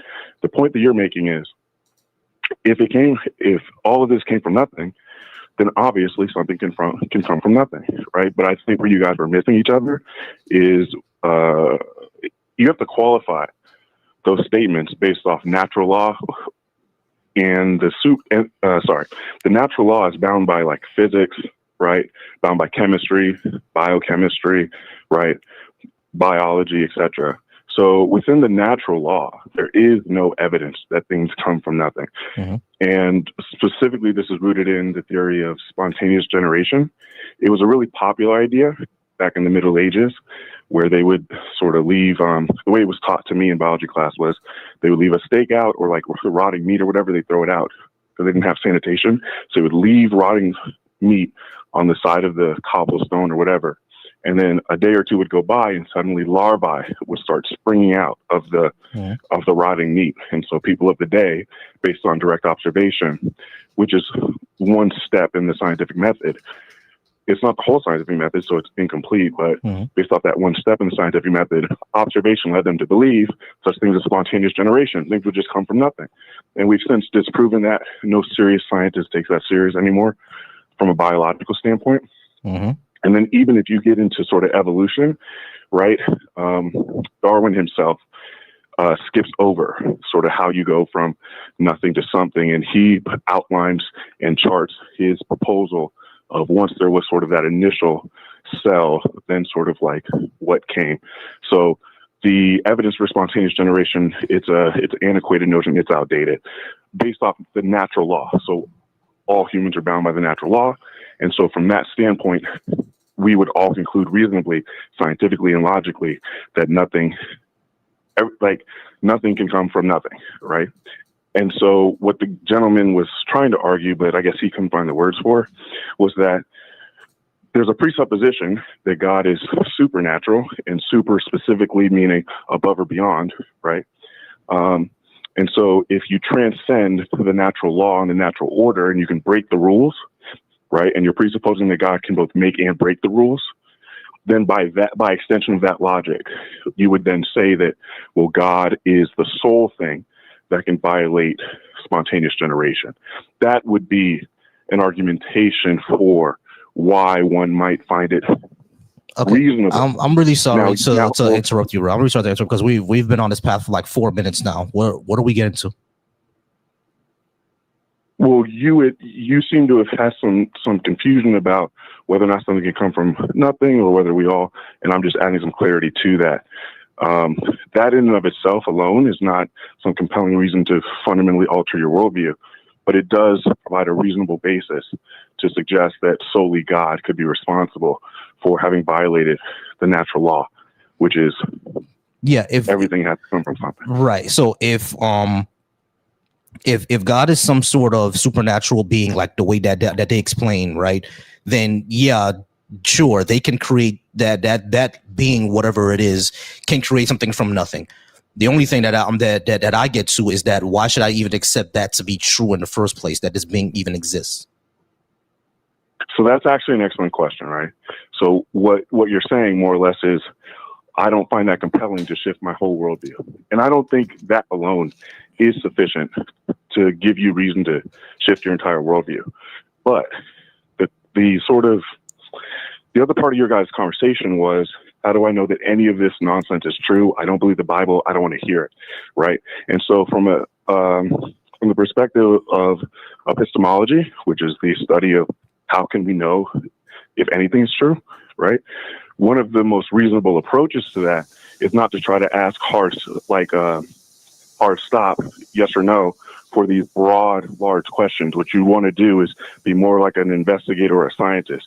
You want to try to find evidence along the way for how much of this is true. Now, right, where that brings you to is not, okay, now I have to believe in God. What it does bring you to is, well, I'm not going to be intellectually honest, I'm not going to be dismissive of everything that I hear from these people, and therefore there may be some truth to this. So to tie that back into your guys' conversation about Moses, to tie that back to your conversation about Moses, to simply say, well, I don't know, I don't believe Moses true, and I think he was a myth, and there's no way to know. That is a very unsophisticated approach. An archaeologist would never take that approach. I would agree with that, right? But what I brought up, historian would never take that approach. I got you. I would agree with that, right? But when in that conversation, like I was telling them, even Jewish scholars are saying that Moses was likely not a real person.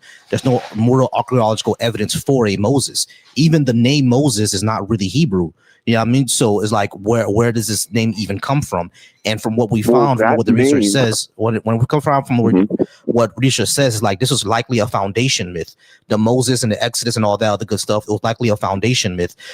Probably that myth was probably made up by there was evidence of some sort of movement of a large amount of people leaving Egypt, right? And it said that's likely where it came from.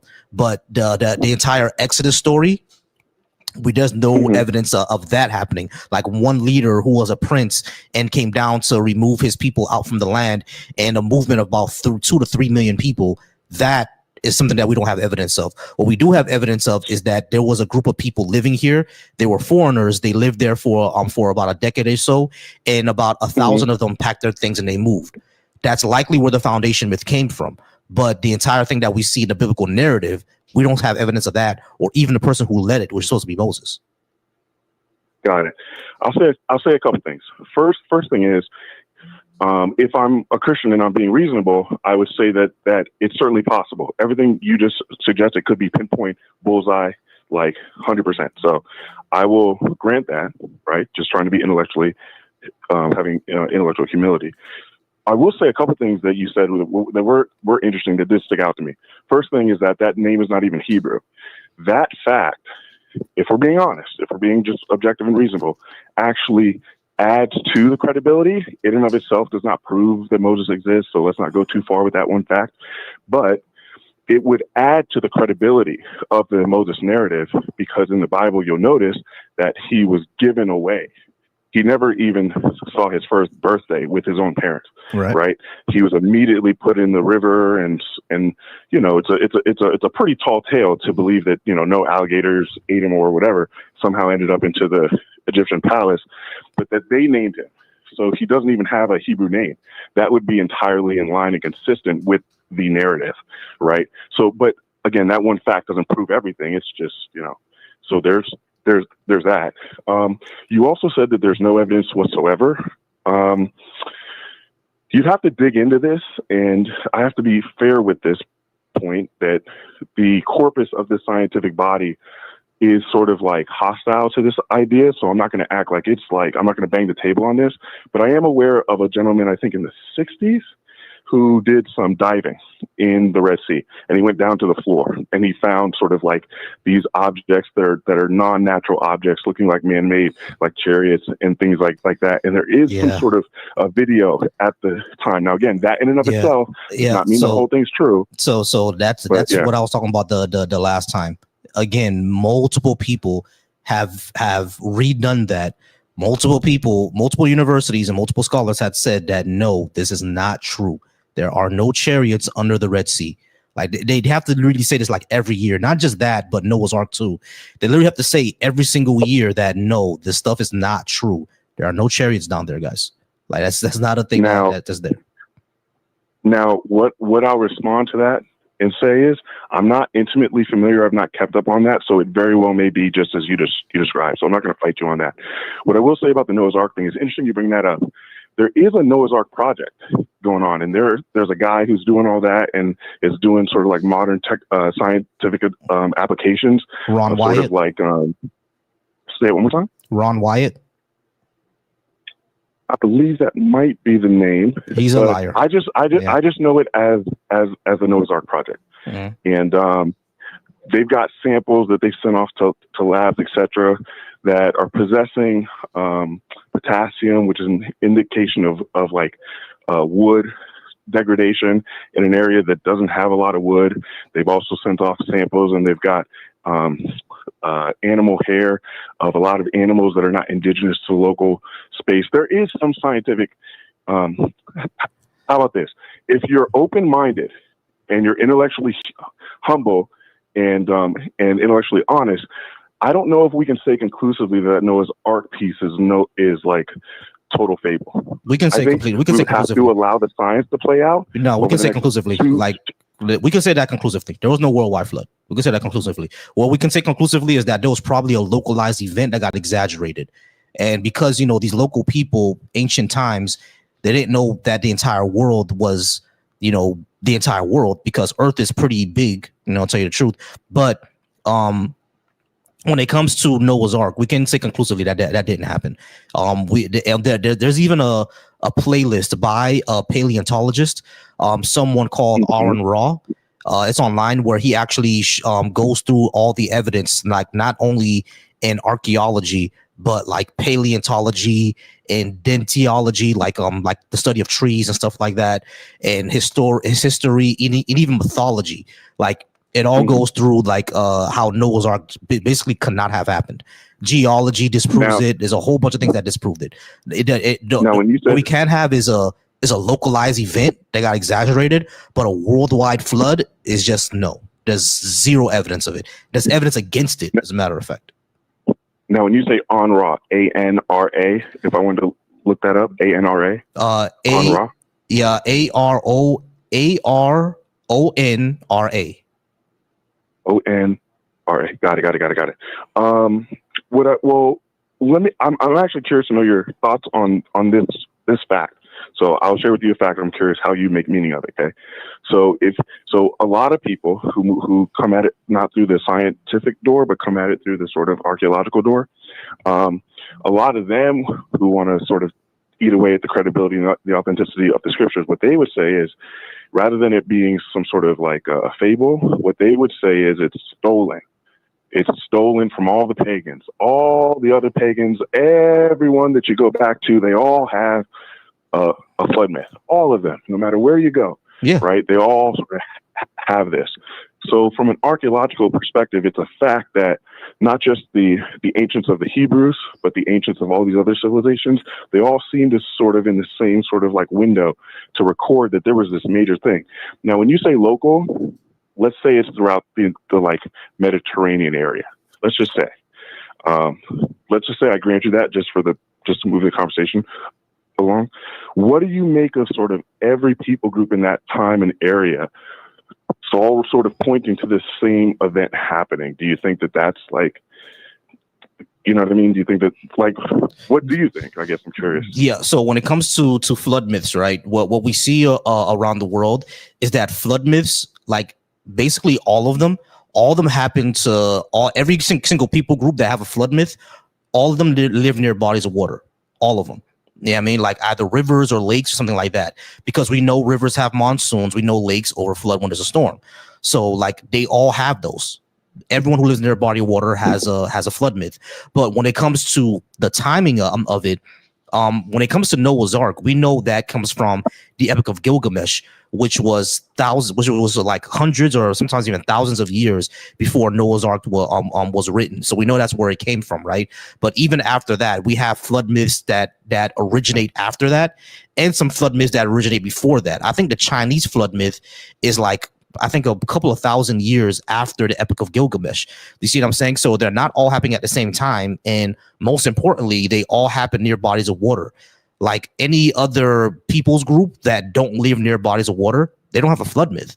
So you would have to ask yourself, how come it's only the groups that live near rivers and lakes that have a flood myth, and not anybody that lives like in the desert? Anyone who lives in the desert, they don't have flood myths. But if they live in rivers and lakes, they do have a flood myth. Well, let me sort of get your thoughts on this also.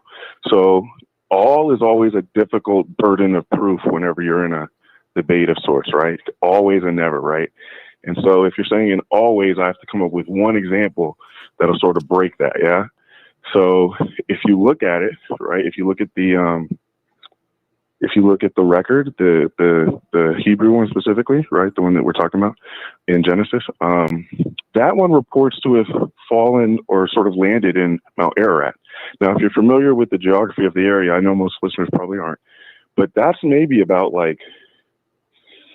that's about as far as maybe like Nebraska to like the Pacific Ocean. Like it's not close. Like Mount Ararat is not close to water. And so that's just one exception. Again, even if I come up with one exception, I'm not going to say like, oh, you're so wrong or whatever, but I am curious to know, what are your thoughts? Because you did say always. And if I come up with one exception, that does sort of undo the always. Right. So when it comes to the Hebrew flood myth, they said that the ark landed in Mount Ararat, right? But what is the area where it originated from? Is it anywhere near a body of water? When we talk about the Epic of Gilgamesh, yeah, we're talking about the Epic of Gilgamesh. Mesopotamia used to flood all the time. Mm-hmm. So, and that's where the Noah's Ark actually originated from. It originated from that story. I think you're right, somewhere in and around Mesopotamia, maybe close to the Jordan River, but somewhere close to some body of water. So I will grant you that. However, for just to clarify, the Mount Ararat is at the northern aspect of Iran and at the most eastern aspect of Turkey. So if you guys can sort of picture Iran, when we went to Iran and Iraq and started having, so it's actually at the triangulation of the border between Turkey, Iraq, and Iran, like in the northernmost aspect. And all the videos I saw of Iraq back when we were searching for weapons of mass destruction, all I saw was sand. So I think you're right about it or originating near water. So I'm not going to fight you on that. And I think that may be reasonable. But, you know, how these people from Ararat sort of. Well, I do appreciate you because we're out of time, but I do appreciate you being up. Okay. Come by anytime. You have a good day. All right, guys. We're gonna go ahead and keep it moving. I do appreciate y'all. Appreciate everybody being here. 919. I've already spoken to you already. All right, but I appreciate you. 919. We're gonna move on to 945. 945. We're gonna move on to 945. 945. How's it going? Are you at least 18? And did you disagree with what I had on the board? No, not really. I just had a comment that read a comment in your chat. Sure. And it was the topic of reparations. Yeah, I mean, I already invited multiple people who want to talk about reparations up to the board. They just never called in. But yeah, what did you have? Oh, okay.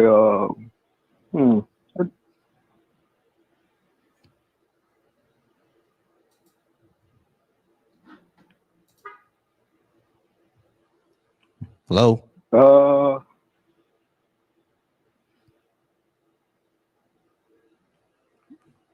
Hello. Well, yeah, you can choose. It doesn't really matter. Okay. So which on the board did you want to talk about? We can talk about so we already talked about reparations and to believe in God. We talked about that a little last time. All right. So on my board, I have America was never great. Leftist policies are better for society. Reparations for Black Americans. Good reason to believe in a God. Faith is unreliable, and abolish ICE. Which one did you want to talk about? I agree with you on faith is unreliable. I kind of agree with you on like just having dialogue on seeing of what people do believe in as God. So we just got to get to an understanding of like what do you believe in as God? You know what I'm saying? Do you believe in the God of the Bible, where there's an entity watching you and judging us, and you know what I'm saying? He just made everything for his entertainment type deal, or what? Right. Well, I don't really believe in a God at all. So that part doesn't really matter to me. So how do you? I'm interested in to know, like, how do you think you're experiencing life? I have consciousness. Okay, so you just think it was just randomly given to you. Like, I don't understand. How do you think that consciousness was conceived? Consciousness is emergent. Like, how? You said what? Consciousness is an emergent property of our brain chemistry, basically. The brain, our neurons in our brain, stuff like that. That's where consciousness emerges from. Okay, but if it's not working, if your brain is not working, that part of your system is not working, whether it's your nervous system or whatever, correct, it's not working, then you cease to be. So what correct. I'm saying is what do you think is actually driving? It's not your brain that's making. Yeah, it is. It's our brain. It's our brain making it. It's no, but that's what's housing. Right. No, animals have brains. They have capability to build, and you know what I'm saying? Right, because their brains are different. Their brains work differently from ours. But just because their brains work differently from ours doesn't mean that something is driving our brain to do something. We've never detected consciousness without the brain. Never. So to assume that consciousness comes from somewhere else outside the brain, what evidence do we have that's true? We never detected that. We have, because we're using that ability. Just because it doesn't have actual study behind it doesn't mean. It's pretty obvious. That's what I'm saying. So no, it's not obvious, bro. You just can't say this is what's happening. Trust me, bro. Like, you have to actually have evidence of what you're saying. Okay, like animals, for instance, like I said, they're not going around building towns and cities and organizing. You get what I'm saying? They have that ability. Just because they have a brain, they don't have the abilities and capabilities we have. Right, because their brain works differently than ours. But that doesn't mean that because their brain works differently than ours, that means that there's something else other than our consciousness. I'm just saying that. But what I'm asking you is, why would that be? Because of evolution. We evolved differently. I just gave you the example of, okay, that doesn't make sense. So why would you? It does make sense. We evolved differently. Listen, why would you go through mental gymnastics to think that is how you came to be, other than? But it's not mental gymnastics, bro. We have evidence of evolution. We have evidence of it. It's not mental gymnastics. But what I'm saying, what you're doing is mental gymnastics, as a matter of fact. No, it's not. Like, I'm asking you a question, so I'm not even thinking right now. I'm just asking. Right. You okay. So you asked me the question, right? How come? That question you asked me is, how come animals don't build cities and stuff? And I told you is because their brains work different. They're different than ours. And you asked me why, and I said because we evolved differently. It's because of evolution. Hold on. Listen. I literally That's where explained. you're Hold on, bro. I literally explained it. It's because of evolution. Now, if you don't understand or believe in evolution, we can go that way. Are you saying that evolution is false? all right, let's say I don't, right? Let's say I don't. So, what evolution made it the difference between the brains, the said two brains, the animalistic brain and the human brain? Well, humans are animals, but when it comes to what made us different from non-human animals we're not. is we are. What makes us different That is from non-human? different. Yes, we are. What makes us different from non-human animals is basically our environment. Our environment required us to understand agency and to understand patterns on a higher level than they do. That's why. Okay. So if you want to know what animals are multicellular eukaryotic organisms defined by their mobility. Are we multicellular in organisms that have mobility? I mean, it's a necessity to be able to travel. Right. So we're multicellular, we're organisms, we have mobility, and we consume organic matters, and we have metabolism. Right? All of those are what animals are. So when I say humans are animals, that's what I mean. We're literally animals. We need a conscious for something. What? We have a conscious. So why put a conscious in one animal and not the other? When you say we have a conscious, when you say we have a conscious, what do you mean by that? A soul, a spirit. All right. You need to actually prove a soul first.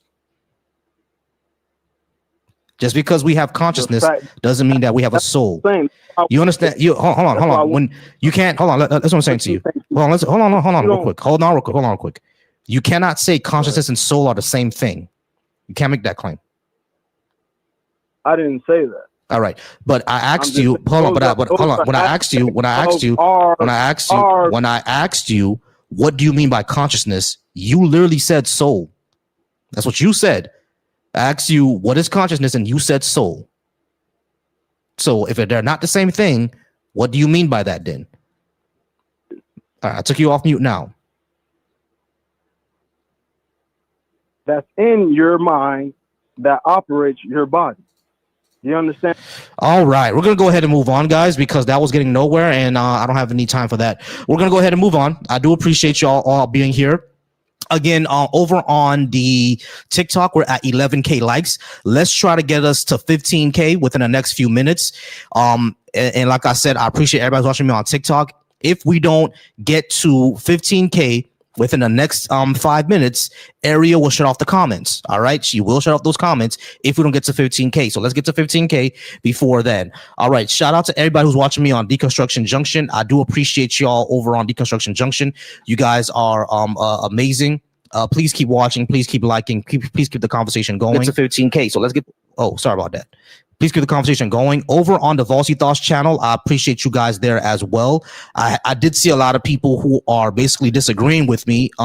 Ed and Orville, I invited you guys up several times. If you want to talk, we can go ahead and talk about it. Once again, go ahead and call in, and then we'll go ahead and keep talking. Over on the Black Atheist Coalition, Ashton said he's going to call in, but I appreciate that, Ashton. Go ahead and call in, and we can go ahead and keep having that discussion. All right. Right now, I'm going to go ahead and move on to 863. 863. Can I have your name, age, and did you disagree with what I had on the board? John, 28, and yes. All right, cool. What did you disagree with, and what do you want to talk about? I pretty much disagree with all of it, but we could talk about the last one, abolish ICE. Yeah, I think we should abolish ICE. They've killed 2 American citizens. They're harassing people. They've gassed babies. One of them, we do know of at least 2 or 3, not 2, but 1 publicized case where a guy was a rapist. So there's no reason for them to exist. We can enforce immigration laws the same way we did before they existed. Okay, so your basis is because they've committed, like they killed someone.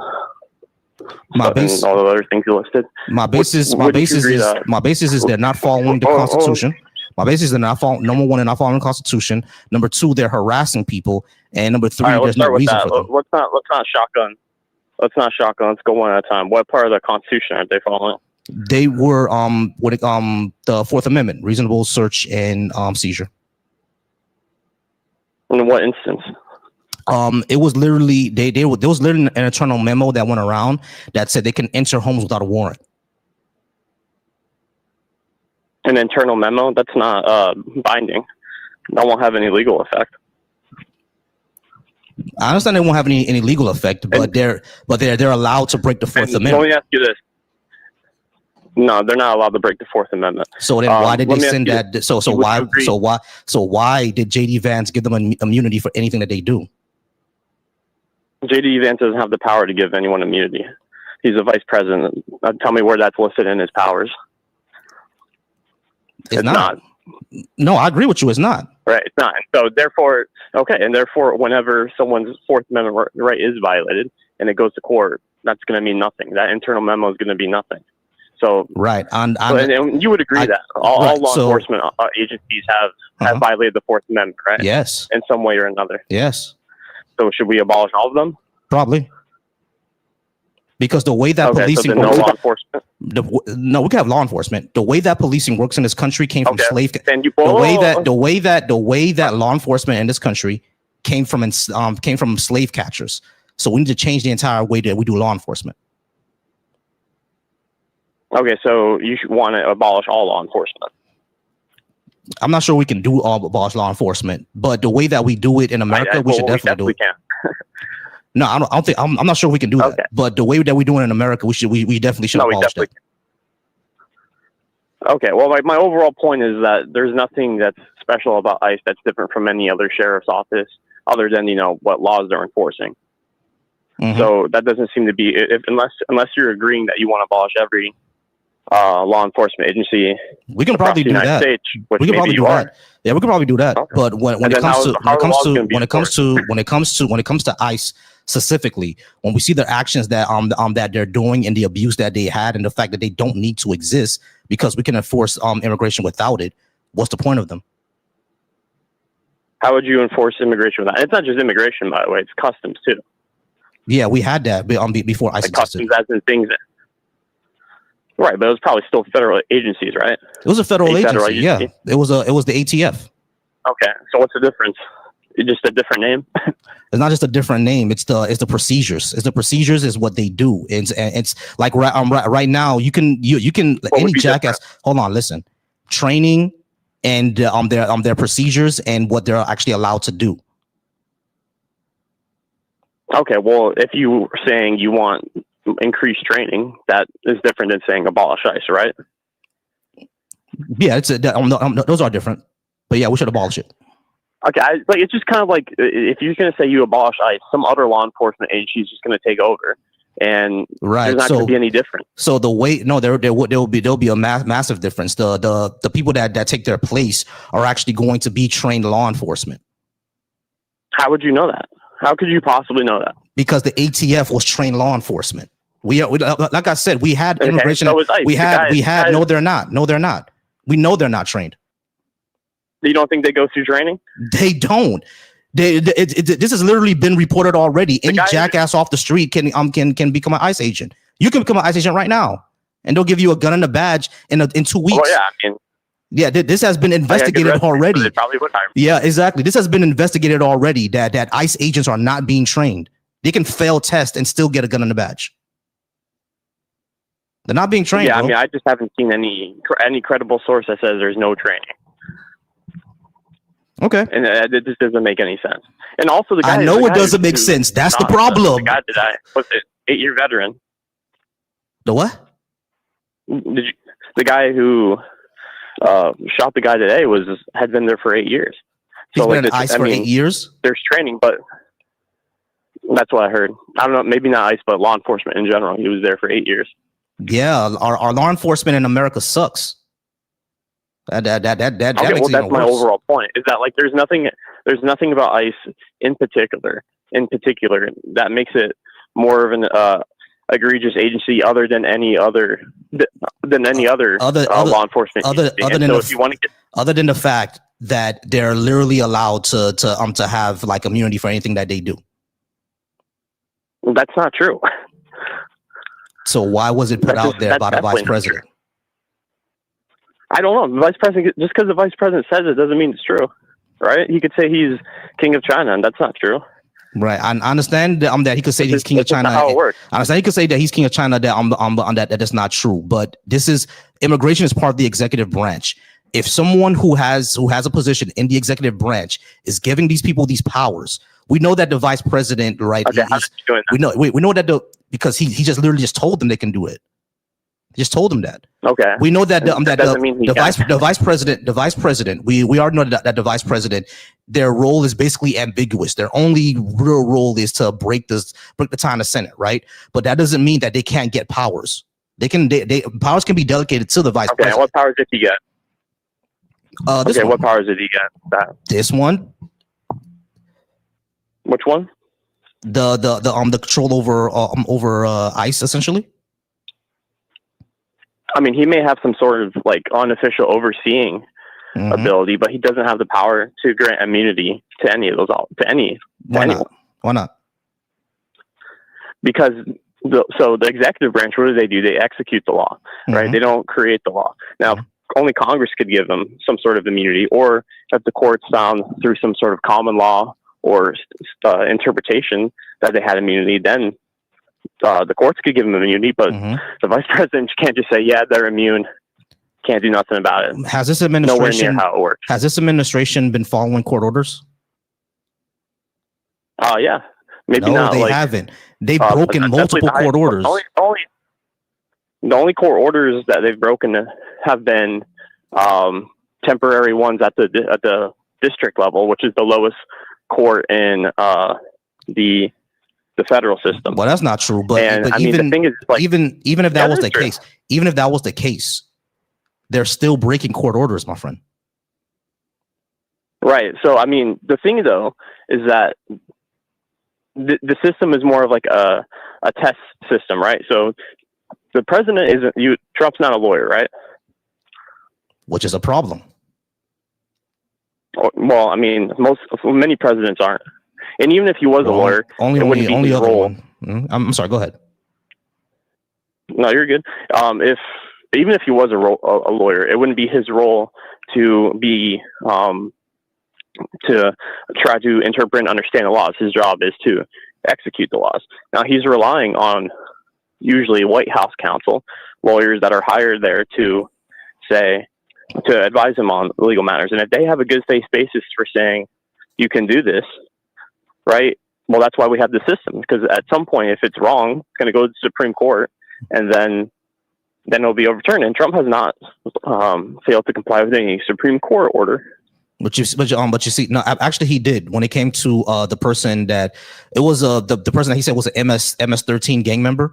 The Supreme Court actually ordered Trump to bring him back from El Salvador. He never did. He broke that court order from the Supreme Court. I don't think that was the Supreme Court. That was the Supreme Court. At that point, that was the Supreme Court. I remember that. That was the Supreme Court. So, but and this already shows a precedent that he doesn't really care. But the other issue is that, yeah, I agree with you. Presidents should have, lawyers and people who are experts advising them. But the issue with Trump is that he has a cult of personality around him. A lot of people who's advising him are not even lawyers. One of his main supporters or main person that's advising him is Stephen Miller, who's a white nationalist. Like, I'm not sure why we should have white nationalists giving policy advice to the president. Well, what do you mean by white nationalist? Do you mean he's white and he's a nationalist? No, you know exactly what I mean by white nationalist. Yeah, I don't agree with that classification at all. Stephen Miller has admitted he's a white nationalist, bro. What do you mean? I think he said he's a Christian nationalist. He's a white nationalist, bro. He says multiple racist things in the past. He's a white nationalist. Okay, well, I mean, I'm not here to litigate his comments or anything, but right. But do you see the problem with having a white nationalist advising the most powerful person on the planet? Well, you see, that's a loaded question because I don't agree with that. Agree that with your classification. You don't agree that Stephen Miller is a white nationalist, even though he's admitted to be a white nationalist? I don't think he has. I think he said he's a Christian nationalist. What is great replacement? What is great replacement? I mean, I don't understand it that well, but great replacement. Yeah. Okay. You know what it is. The idea that white people are being replaced by everybody else. What Stephen Miller has multiple times said that this is true, and the whole Great Replacement thing was literally made up by a French Nazi. Not even being hyperbolic. He's part of a party in France that are basically Nazis, and he made up this theory that white people are going to be replaced by minorities. Not only has Stephen Miller spread it, but Elon Musk has spread it, and Tucker Carlson has spread it, and Charlie Kirk has spread it. They're white nationalists, bro. Let's say that they do believe in that theory. How does that demonstrate that they're racist? Because it came from a Nazi. Can't you be? No. Well, that doesn't. So, I mean, that doesn't in and of itself demonstrate logically connect that it's racist. Yeah, it does, because where would a Nazi come up with it from? No. You're saying that a neo-Nazi who came up with the theory that white people are being replaced by the others from Africa and is being pushed by Jews is not racist. What I'm saying is you can believe in a theory and do nothing about it, and that doesn't make you racist. Agreed? You can believe in a theory and do nothing about it. It still makes you racist because you believe in a racist theory. Like but if a theory is just an observation, right? Observation based off of racism. Okay, demonstrate that. Demonstrate the racism in an observation. Dude. You cannot be serious with this. You cannot be serious with this.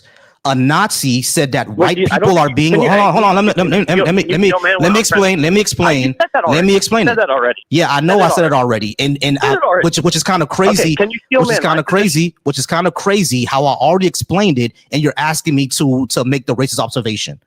A Nazi saying that white people are being replaced by Africans, and this is being written and this is being driven by Jews. Can you explain to me how that's not a racist observation?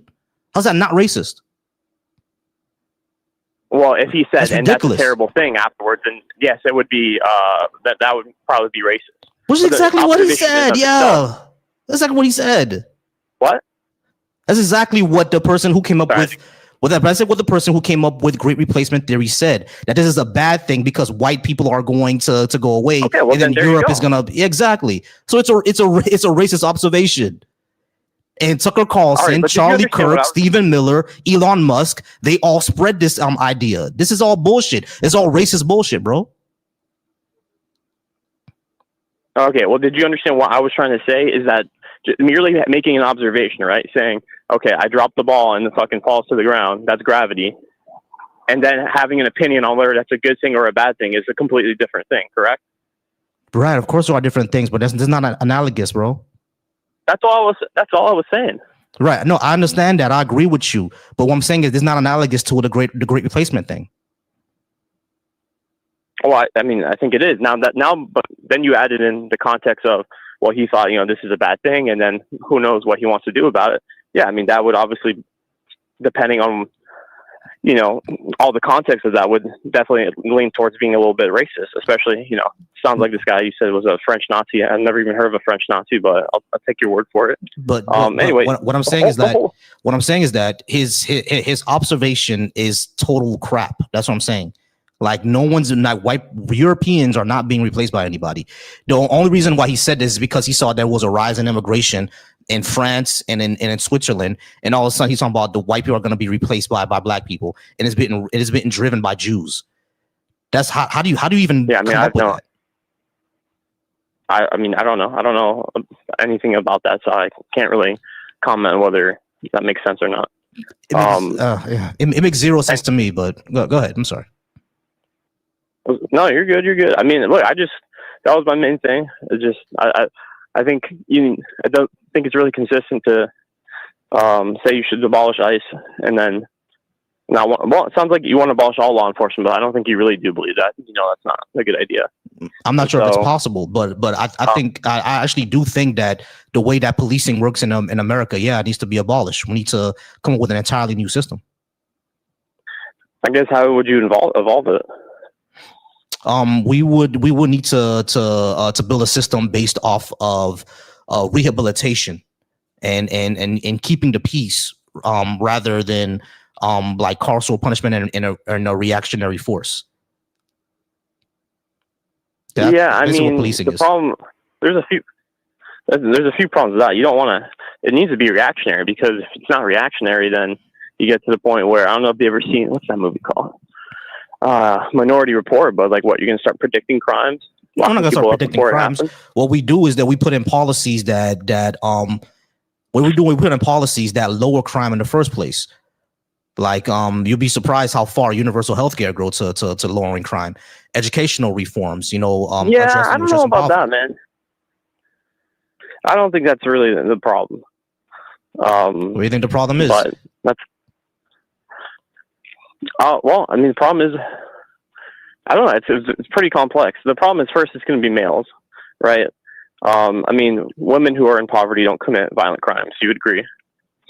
Generally. Yeah, generally they don't. Like, the females are a lot less violent than males. But yeah, I agree with that. But I think when you look at the motivation for these crimes, a lot of it is just monetary. Yeah, you know what I mean? Like, poor males commit way more crimes than wealthier males, or at least violent ones. The ones on top, they commit more blue collar, not I said blue collar, more white collar crimes, like financial shit. That's the crimes they commit. Right. So that kind of I think that kind of tells me that's not even about poverty, because if people who are wealthier still committing crimes, then that doesn't seem to really follow. I think it's just greed in general. I think that's part of human nature. I'm not sure there's much you can do about it except be better at. I don't think we punish people enough in this country, to be honest with you. We do, man. Like, if you have a felony on your record, your life is ruined. You're probably not going to get a job ever. Can't go back to school. Can't get welfare or anything like that. Like, your job is ruined. We punish them enough, and we keep them in shitty conditions while they're in jail in the first place. So when they come out, they don't even know how to interact in society. You know what I mean? Like, this, we punish felons. Like, it's all strange to me. We would say we don't punish enough. Like, we punish felons, bro. Like, the moment they get out, like, their life is basically freaking over. You know what I mean? Well, I think it depends what state you're in, because each state has different rules for felons, so it's kind of hard to speak in totality on that. Right, and most people just can't get up and Florida, move. You can vote again. Right, and but even here in Florida, that depends on if the governor wants to give you your right back. And most time they don't. No, that's not true. Yeah, that's not true. They just have to pay off from Florida, bro. No, they just have to pay off their. I'm from Florida too, bro. Yeah. You never seen those? Pay off their jail fees or whatever. No, that's not it. Because I have people who are felons. They have to go up to the governor and they have to give them their right back. Oh, did they sit before a commission? Maybe. I don't think it's just the governor. No, it's not just the governor. They have to do a lot of things in order to get the right back, but the final say is the governor, and the governor could say no. Rick Scott was infamous for that. He was always telling people no. I think he sits as a commissioner on the board of people who make that decision. Right, he does. But, the governor does. I don't know enough about that. Right, correct. Argue with you about that. No, they do. They sit on the board and they can say no. That's actually was one of the issues with Rick Scott, because he was, even though the person was a felon. And they haven't been in trouble for like 2-3 years, and when they write to Rogue back, Rick Scott was always say no. You feel me? Like, the thing is, when it comes to our country, right? I think we focus too much on punishment and not enough on rehabilitation, because the jails are already shitty, and when they get out, it's going to be hard. It's going to be almost impossible for them to get a job. Of course, a lot of them can't even join the military, and they can't get school loans to go back to school, or even if they're allowed to go back to school. And they still have to pay back their probation. You know what I'm saying? It's a lot of issues. I think that when it comes to felons in this country, we already punish enough. We should focus more on getting them back into society, and we don't. Yeah, but like that really doesn't work most of the time. I mean, how do you even do that? And committing a felon, you're committing a felon. No, I mean, you can argue that maybe some of these drug crimes should, be decriminalized, but especially generally, if you commit I think most people agree with that across the political aisle. I don't know, maybe not. No, they do. They do. I mean, if you commit a felony, I mean, if you commit a felony, I don't think it's wrong for you to have to jump through some hoops to get your things back in order. In fact, I think it might even be good for you. to a certain extent. Right. To a certain extent. I'm just talking about the way that we do it now.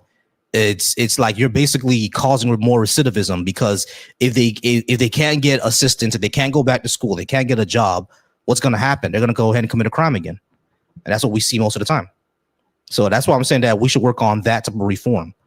I mean, like, reform all of that. Work more on rehabilitating them. And matter of fact, let's work on having people not commit crimes in the first place by, things like poverty alleviation, healthcare, which can give them, therapy and stuff like that. I think that's what we should focus on. Yeah, I mean, I don't necessarily agree that stuff's going to alleviate crime. I think a job will, for sure. And then with a job comes a lot of those other things. So. Yeah, because look, I won't take up any more of your time. Go ahead. No problem. No, I appreciate. I was just gonna say that most crimes in this country are poverty crimes, like robbery, even assault. A lot of those are even domestic abuse. Yeah, that's a lot of that is poverty. Yeah, I mean, and because of stress and stuff. Yeah, I don't think so. Yeah, no, you'd be surprised. So, like, I was surprised when I looked this up, because I'm in a counseling course. I'm in a course to become a therapist. And you'll be surprised to be like, yeah, a lot of the research shows that even domestic violence, a lot of that is based on poverty. Like, you'll be surprised because they can't deal with stress, and they drink a lot, so a lot of that causes domestic. You'd be surprised. Yeah, you know I mean, can domestic abusers be university or? I'm in a university. Yeah. Now, can domestic abusers be reformed? That's more controversial. I agree with you there. That's a lot more controversial. Can domestic abusers be reformed? And the research shows that if they're narcissistic, no. But if they're not narcissistic, if they show genuine empathy, then it could be. Like, it's controversial for sure. Yeah, I mean, I don't want people to think that there's a lot of psychology going on. Yeah, I want people to think I'm taking up for people who beat on women. I'm not. I'm really not. But you'd be surprised how much of this is based off. Issue. It's more complicated than we tend to think. Yeah. Yeah, I mean, just all of the stuff we were talking about with crime, like, that's why I don't want to get too into it, because you gotta know all the specifics and stuff. I mean, if you don't mind, or I don't know if you want to share, but what university? Capella University. Okay. Hey, you said Florida, so I was wondering if. Yeah, it's online. But hey, I appreciate you though. Good conversation, and we'll talk soon. All right, have a good one. All right, you too. All right, guys. I appreciate y'all being here. I'm gonna go ahead and be on for probably the next 30 minutes. I'm gonna get off at 6:30. Once again, if you're watching me from Deconstruction Junction, I appreciate you watching me there. If you're watching me from the Black Atheist Coalition, I appreciate you watching me there. Go ahead and call in if you would like to. And if you're watching me over on Volsy Thoughts, I appreciate you there. Let's go ahead and get some of those views up. I appreciate all the views over on the Deconstruction Junction. You guys are amazing. Oh, excuse me. I'm sorry about that. You guys are amazing. Appreciate all the views over on the Black Atheist Coalition. And if you're watching me on Twitch as well, I appreciate you there. Let's see. All right, over on Twitch, someone had a question. I said, I'm from Germany and I have a question. Does the Americans like Trump or not? Some Americans like Trump and some don't. It's really that complicated. All right. We have 860 on the line. I'm going to go ahead and bring up 860 first. Hello. All right. 860. How's it going? Are you at least 18? And did you disagree with what I had on the board? Yeah, I'm 18. I'm over 18. And I do disagree with a lot of those points. But I just wanted to touch up on the abolish ICE one. Cool. Can I get your name first? Aaron. All right, Aaron. Yeah, I think we should abolish ICE, especially with what's going on today. Why shouldn't we? Because you need agencies that are very specific to certain crimes. So what I mean by that is, how you have the ATF, the DEA, the FBI. You have all these different agencies that each handle very specific crimes. I think with ICE, you can have that specialization so that you limit the amount of errors and that they're more familiar with the policies and more familiar with the laws involving that particular crime. If you kind of generalize it, then you lose that specialty. You know what I mean? That can be seen in anything. Even on the medical field, you have different type of doctors, right? Different type of surgeons, different type of researchers, virologists. it's just, I don't know. If you don't specialize in these type of things, then I think you'll be more prone to errors. So I think that's why we need ICE for that specific reason. Okay. So, right now, ICE is committing all those errors that you're talking about, right? So you're saying that instead of abolishing them, give them more training, essentially. Well, I think they have the training. I think that just like in any other field, or I want to say of any other agency, federal agency, there's shootings in DEA, there's shootings in the FBI, there's shootings, for whatever type of agency you look at. I think the ones that are being highlighted right now on TV, it's because there's a microscope under the whole. No, that's not what I said. I said because there's a microscope on ICE right now because of everything that's happening as far as the immigration, right? Right. That's like a big issue right now. Yeah, because they're harassing. No, I don't think they're. No. You're putting words in my mouth. I don't think they're. I'm not saying that you're saying that. I'm saying that's why there's a microscope under them because they're harassing people. Okay. All right. Well, I mean, I disagree, and the reason that I disagree is because, you have people who are actively going to where ICE is, right, and they're interfering with their investigations because they're harassing people. If you look at it, no, it's because they're enforcing the laws. So if they're enforcing the laws, why did hold on? Let me finish. Let me finish my statement. No, I got you. So when it comes, because I hear all this already. When it comes to, because we hear the same excuse for cops too. They're just enforcing the law. Enforcing the law is not an issue. Right. It's what you do and how you do it. Right. If someone is selling drugs out of a building, yeah, go ahead and I understand they're selling drugs. That's illegal. You're gonna go ahead and arrest that person. But if the cops come in and they go through and they rummage through everybody's apartment and they go ahead and put 5-year-olds in handcuffs and they go ahead and slam grandmas to the ground and they go ahead and destroy all the other buildings just to get that one drug dealer, you think they're going to trust the cops after that? No, I think you're blending in a lot of things that aren't happening. And right. Hold on. You're talking about. I just need. Hold on, Aaron. You gotta let me respond. I'm gonna let you respond, Aaron. I'm gonna let you respond, Aaron. But the question is, so let me know when to respond. I got you, Aaron. My question was, if a police precinct were to go into a building to arrest one drug dealer, but they go in and do exactly what I said, meaning harassing innocent people, detaining 5-year-olds, slamming grandmas to the ground, and rummaging through people's products and basically destroying their entire building, their entire livelihood, do you think people would trust the cops after that? I think it all depends on the situation. I mean, right now you mentioned 4 or 5 different instances, right, of things that are being claimed that ICE has conducted. But let's talk about local PD, right? All right. So Aaron, hold on. You said you would let me talk. You said you would let me talk. I am. But Aaron, I just need to respond to one thing. I just respond to one thing. Yeah. You said that I'm blending things. Yeah. I didn't. This was all one event. This was all one event. Okay. Well, this is what ICE did in Chicago. It was all one event. All right. Well, let's say that, there's just all one event. Again, I think it depends on the context, right? So I'm going to try to go and explain why context matters, right? So let's say if I were a police officer, right, and I were to go to an apartment where I know that they're selling drugs, right?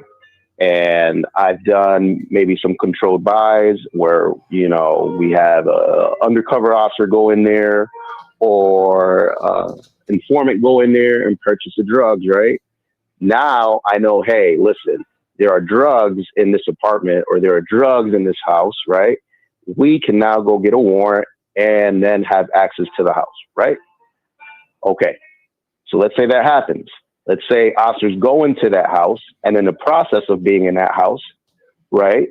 They knock on the door, search warrant, no one answers, they kick the door in. There's people in the house that are resisting, right? That they're attempting to either eliminate the drugs or they're physically trying to stop us from, get to the drugs.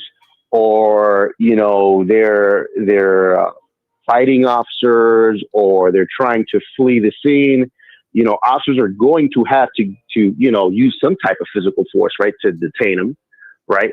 If a person, let's say, is armed with a weapon, right, and they're resisting, let's say they're just fighting, right, and that firearm is on them, right, if they're trying to gain control of this person, right, there's a possibility, especially, depending on, if they're able to reach for that weapon, there's a possibility that they might shoot that officer, right? And it doesn't even have to be a gun, some type of substance that might cause an officer serious physical harm or, deadly force. Those are the type of things that you have to look at. Now, let's say that they go into this house, right? And in this house, apartment, right? One of the people that were in that original apartment ran out the apartment. And they run up the stairs to another apartment, right? Officers chase, they kick that door down. Sure enough, they see that in that new apartment, where this guy just ran into, which they can go into this new apartment based on hot pursuit, right? You got a guy who's committed a felony. You're chasing him into this new apartment. You go in there, Aaron, and there's drugs all over. Hold on. I gotta pause you. No, I already know where this is going. I gotta pause you. Like, why did you change my entire thing to make the cops the heroes in this situation?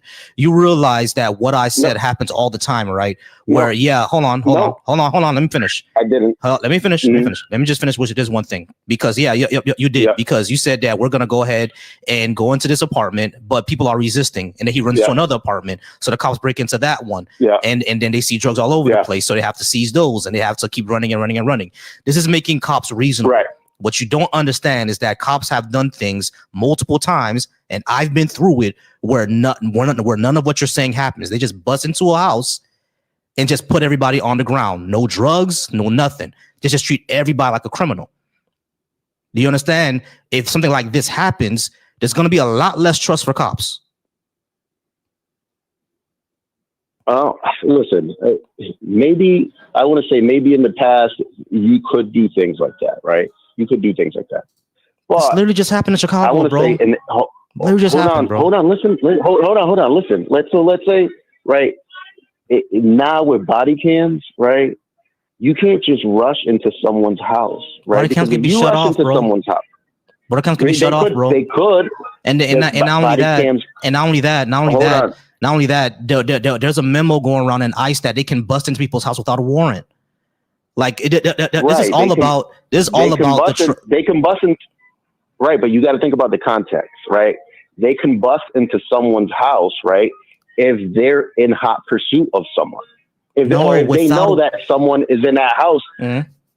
When they're in hot pursuit, but the problem that Aaron, that you're assuming that's the only reason they're going to bust into somebody's house. We've seen multiple times where ICE and police officers bust into a house that no one ran into.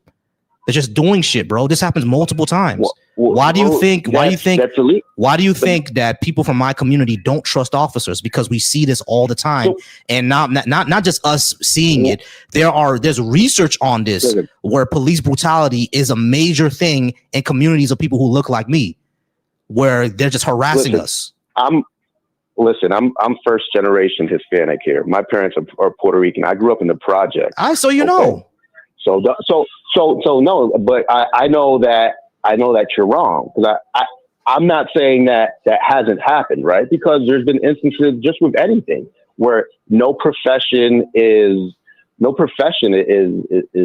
some utopia, where everyone's a saint and everyone's perfect. That's not just how it is. Any profession, you'll find people who are crooks and people who are gonna break the law or break the rules and break the policies and whatnot. But in my experience, growing up in the projects in one of the worst cities in the state of Connecticut. Oh, Connecticut. In the state of Connecticut, right? Just listen, it's one of the major cities. There aren't much, so if you look at a map, you'll see what it is. Boston. But the point, no, Boston is in Massachusetts. Oh, my bad. You're right. All right. You're right. My bad. I'm talking about Connecticut. So the point is, listen, I've lived it. I'm 40 years old. My mom came in here, came from Puerto Rico. I was born here, grew up in the project, so I was like 20 something. You know, I done seen it, I done lived it, and I can tell you right now, I haven't seen any of that. Anybody who had that slime thing happen, I've never seen it personally, and I've never heard it. I've heard people saying, yeah, this guy did this and that. But then when you really talk, when I've really talked to them about it, they're like, nah, that didn't really happen. All right, I got you. I understand. Hold on. I understand that this is not your experience, right? I get it. It's not your experience. But what I'm talking about is not just our personal experience, because I've personally seen it, right? But that's just going to go back and forth between me and you, what we personally saw. What I'm talking about is, do we actually have data to show this is true? And what we do have is that the data shows is that police officers are a lot harsher to black and brown people than they are to everybody else. And what we have is that when police officers do these raids and they're going into an area that has a lot of black people, they're a lot more harsher and a lot more physically violent towards those people. Even if they're looking for one or two people, or even the people around them are innocent, they're a lot more violent when there's black and brown people around. That's just what the data shows. If that's the case, why do you think that we'll be trusting the cops? And the example that I gave you of police officers rushing into a building and abusing innocent people that are there, detaining children, slamming grandmas to the ground, and basically destroying entire apartments, ICE has done at least twice. So why would anybody trust them for that? Well, again, right, if you're going to talk about ICE, you know, there's very specifics for each agency, and whether it be federal, state, local, but you got to look at the context, right? We don't know the context. Right now, all we're hearing is a bunch of media stuff, right? Whatever's on the news, whatever's on social media. But have you sat down and read any of those, either arrest warrants or search warrants, to see the outcomes, to see how they were adjudicated? Let me ask you this question. Yeah. What search warrant requires you to slam grandmas to the ground and destroy apartments? What search warrant requires? You wouldn't need to. Well, a search warrant wouldn't say, hey, go slam grandma. But if grandma is resisting and she has a weapon on her, or she doesn't want to. That's not what's happening in these cases, bro. That's not what's happening. Why are we assuming? Hold on. Why are you assuming that the people who got abused by police deserved it? Why are you assuming that? I'm not saying that they deserved it. All right, but you just said we don't know. Hold on, Aaron. You just said we don't know what happened. She could have been resisting and had a weapon. Why are you assuming that's the case? We don't know what happened. But we don't know what happened. Exactly. I haven't read any of those cases. Have you read? Hold on. Have you read any of those cases? Yes. These people did not have weapons, bro. Okay. 5-year-olds are not having running with weapons, bro. Do you hold on? So they're slamming 5-year-olds, is what you're saying? They're detaining them and they're taking them to prison and bringing them back. Okay, hold on. No. Now we're talking about something else. Are they slamming 5-year-olds? 5-year-olds? No, I don't think 5-year-olds got slammed in that one. But grandmas were. Definitely. Okay. All right. Oh, can an elderly person resist? Of course they can, but why are you assuming that's the case, bro? Okay. Well, did you read the report? Yeah, that wasn't the case. So the report said. And now, hold on. Not only that, Not only that just because they wrote that on the report doesn't mean that it happened. You think people don't lie? Well, I mean, but I was slammed by police. Hold on. I was slammed by police and I wasn't resisting, and they put on the report that I was resisting. People lie, bro. They lie. Okay, cops lie all the time. Right. What I'm saying, Aaron, what I'm saying is that I know I don't have any proof, right? I'll give that to you. I don't have any proof that was the case in this case. But when we see the patterns of what's happening, patterns of abuse, when you see patterns of abuse of police officers writing down that people are resisting, and then we go back and watch the video, they're clearly not resisting. Who are me? Who you think I'm more likely to believe? Hold on. I'll say what?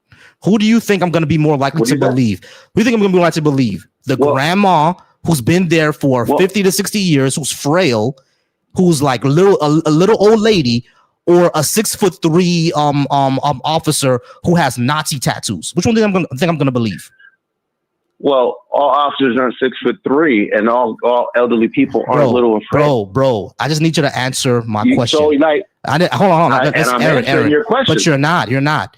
You I want am. to You asked me a question. Who am I going to believe? stop. Yep. Aaron, stop. I didn't ask you if the officer was his for 3 or not. I asked you to answer the question in my scenario. Who in that situation? Stop. Listen. Who in that scenario, in the scenario that I just gave you, just go with my scenario. Yeah. An officer. Now we're going through scenarios. Hold on. Listen to my. Okay. I just need you to listen to the scenario that I'm giving you. You have an old black elderly woman who tells you that an officer abused her, and you have an officer who says that she resisted. And we know that this precinct has a history of lying. Which one do you think I'm going to be more likely to believe? It wouldn't matter, and I'll tell you why. Because each instance and all right, guys, we're gonna go ahead and move on because I don't do this just disingenuous shit. I'm gonna move on, bro. All right, we're gonna go ahead and move on to the next person. All right, 347. How's it going, 347? Are you at least 18? And did you disagree with something I had on the board? Both yeses. All right, cool. What did you want to talk about? So we can talk about America never being great and why you should believe in my God. All of them, it really doesn't matter, but those 2 issues I would like to address. All right, sure. Yeah, I don't think America was ever great because we never lived up to the principles of being great. Okay, so what were the principles? Was it set in stone? I'm confused here. Yeah, the principles that it actually set out, like America actually set out, equal opportunity for all, life, liberty, and the pursuit of happiness. Those things we never actually lived up to, and in a lot of cases we actually fight against it. Okay, so that all depends on the individual, on how they view it, how they think their life is going. Would you say that you're a happy person? Yeah, I'm pretty good. I mean, nobody's harassing you or preventing you to move around, and you can walk freely outside. You have no curfew. Yeah, sure. You can switch jobs whenever you want. Yeah, sure. And, start up a YouTube channel and, express your opinion. Yeah, sure, I can do that. And so, okay. I mean, that applies to millions of people in this country. So? Okay, so you don't think that America is great for granting you that freedom? No. We still haven't lived up to the principles. I'm sorry? We haven't lived up to the principles. Like I said, equal opportunity for all, because your opportunities and your life, liberty, and pursuit of happiness heavily depend on your color.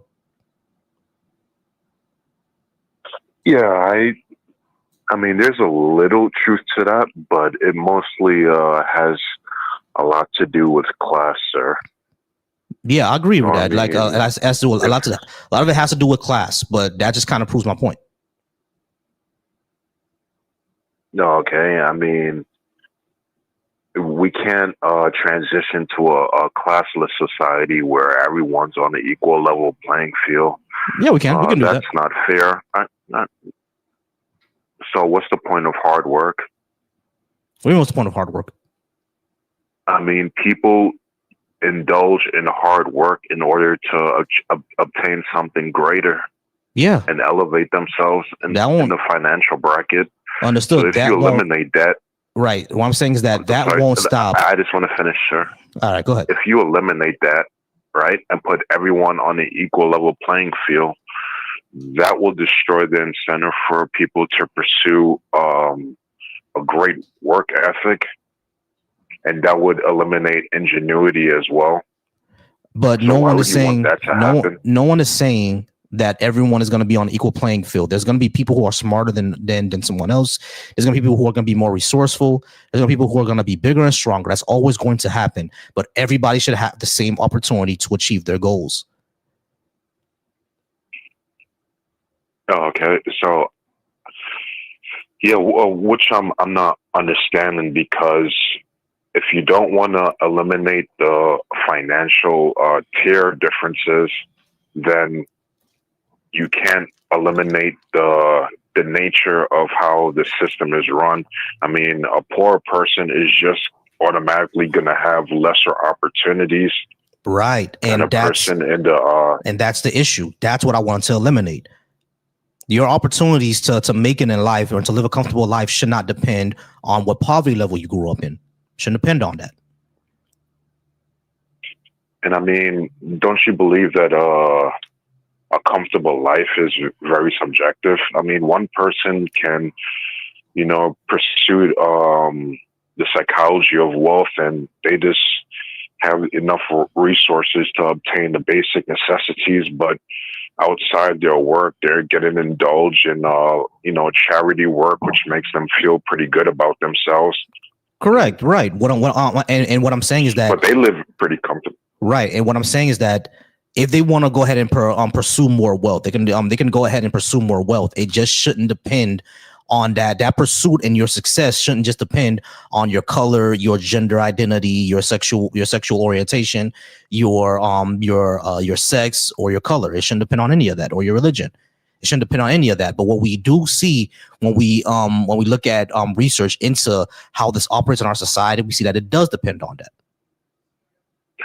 So you're telling me that if a person of color obtained the prerequisites to enter a job, and that industry is suffering a labor shortage, they're gonna somehow experience a disadvantage, even though they already obtained the prerequisites? Yes. That is suffice for that job occupation? Yes. I know it sounds insane, but I know what I'm saying sounds insane, but racism isn't rational, bro. Okay, I just can't see how, if a business has a labor shortage, they would still input racism into it, even though the person of color has the right prerequisites and the skill set. All right, so this is not going to happen. Job duty. I got you. All right, so this is not going to happen in every single case, right? Like, no one is saying that. No one's saying this is going to happen in every single case. I agree with that. If I run a plumbing business and I don't like people with red hair, like no gingers, but I have a plumber who's a ginger, and he has 5 years of plumbing experience, then yeah, as a rational business owner, I'm probably gonna hire him. Or even if I'm an irrational business owner, I'm like, oh, I just don't want to hire gingers, but I'm gonna see that I need all this, and I'm probably gonna go ahead and hire him begrudgingly, probably try to pay him less or something like that, or not treat him well. You see what I'm saying? Yeah, I agree with you. There are gonna be cases where it's not gonna happen 100% all the time. That's just not true, right? But what we're talking about is, on average, this is what we see when there's people who do have the credentials. A lot of times your race is going to matter. As a matter of fact, this was shown in multiple anecdotal experiences where Black applicants, where they're not able to get any type of callback, any type of job, they change the race on their application to white, and they get job offers. They don't even get interviews; they get offers when they change the race on the application to white. So when we see stuff like that happening, yeah, we know that there's a race thing happening. Okay, so how can you judge American as a whole and not the employer? Don't you think that's a kind of unfair to do? No, because it's happening all across. You're not breaking it down on the individual. Right, because if it's happening in every industry, then it's an American problem. Every industry, including sports such as basketball and football, or how about the rap or R&B industry? Rap and R&B are not industries. Oh, well, it falls under the music industry, I should say. Mm-hmm. Yeah, we see it in the music industry as well, because when Beyonce came out with a country album and she won an award for it, the Country Music Association started to split their categories, and that only happened after Beyonce came out with a country album. So we know what the motivation about it was. Now you're talking about genre, but I'm talking about okay. So let's stick to that. Who has the advantage when it comes to rap and R&B? Black people, because we invented it. Okay. So is that racism or reverse racism? No. Racism to you? No, because Adele exists, Christina Aguilera exists. White women can still sing, bro. Yeah. So my point is, or where I'm trying to get at, is that some races, depending on the industry, is just going to have an advantage. In sports, I mean, it has more to do with meritocracy, and it's just that blacks are, better more at talented sports. in basketball, football, but in swimming, whites are, hockey, and things of that nature. No, hockey is just more expensive. That's the only reason black people don't get into it. It's just more expensive. Hockey and so baseball. But when it comes to like sports, yeah, sports are built more on a meritocracy. But when we look at all the other industries, you will think that it's built on a meritocracy, but we see that as racial bias all over the place. So how about like the healthcare industry? That as well. If you go to urban communities and you walk into a hospital, you'll see plenty of black CNAs and nurses. Is that not the case? Yeah, it is. Or like federal buildings. I mean, it all depends on the area that you're residing in. If you're going into like urban communities, you're going to see more black employees in that industry. If you go to more of a rural area, you're going to see more white. So it all depends on the area, right? Right, but when it comes to the healthcare industry, yeah, you're going to see more of a demographic in one area than another. Like if I go to a clinic or a hospital in Hialeah, Florida, just about everybody that's going to be Cuban. No one's denying that, right? Like no one said that's not going to be the case. But when it comes to the healthcare industry in of itself, when it comes to employment and the treatment of patients, we do see bias there. Like for example, black women are more likely to die in childbirth, and when they do study this, they find out that that's because doctors tend to ignore the pain of black women, and not just even black women, even black men. They tend to ignore our pain because they think that black people are stronger. That's been a case for a very long time. You know what I mean? So within the healthcare industry, we even see bias there. As a matter of fact, there was a major case that just happened. This is going on in black circles, but it just happened, I think, a week or 2 weeks ago. There's a black doctor who died, right, giving birth to her child. And she's a specialist in exactly what she died for, because she was telling the doctors and the nurses, like, listen, this is what's going on in my birth. I'm a doctor. I'm an expert in this. This is what's going on. I'm bleeding too much. These things are happening. You need to get me more help. They didn't believe her and she died. This is a thing that happens all the time in the healthcare industry. So now we're going back to it being an individual level and not systemic. This happens systemically. This happens systemically. The issue of black women dying in childbirth because doctors don't believe in their pain happens systemically. There's all across the healthcare industry. We see this multiple times. So you're telling me when they have their daily meetings, they that's not what systemic means, my friend. That's not what systemic means. I know, but you're coming up with a scenario that I didn't bring up. You're bringing up a straw man, essentially. That's not what systemic means. I'm not bringing a straw man out. You said when they do their staff meetings, they exclude the black doctors. That's not what systemic means, bro. No. I'm saying, like, you're telling me that they have some type of meeting, right? With like, that's not what systemic means.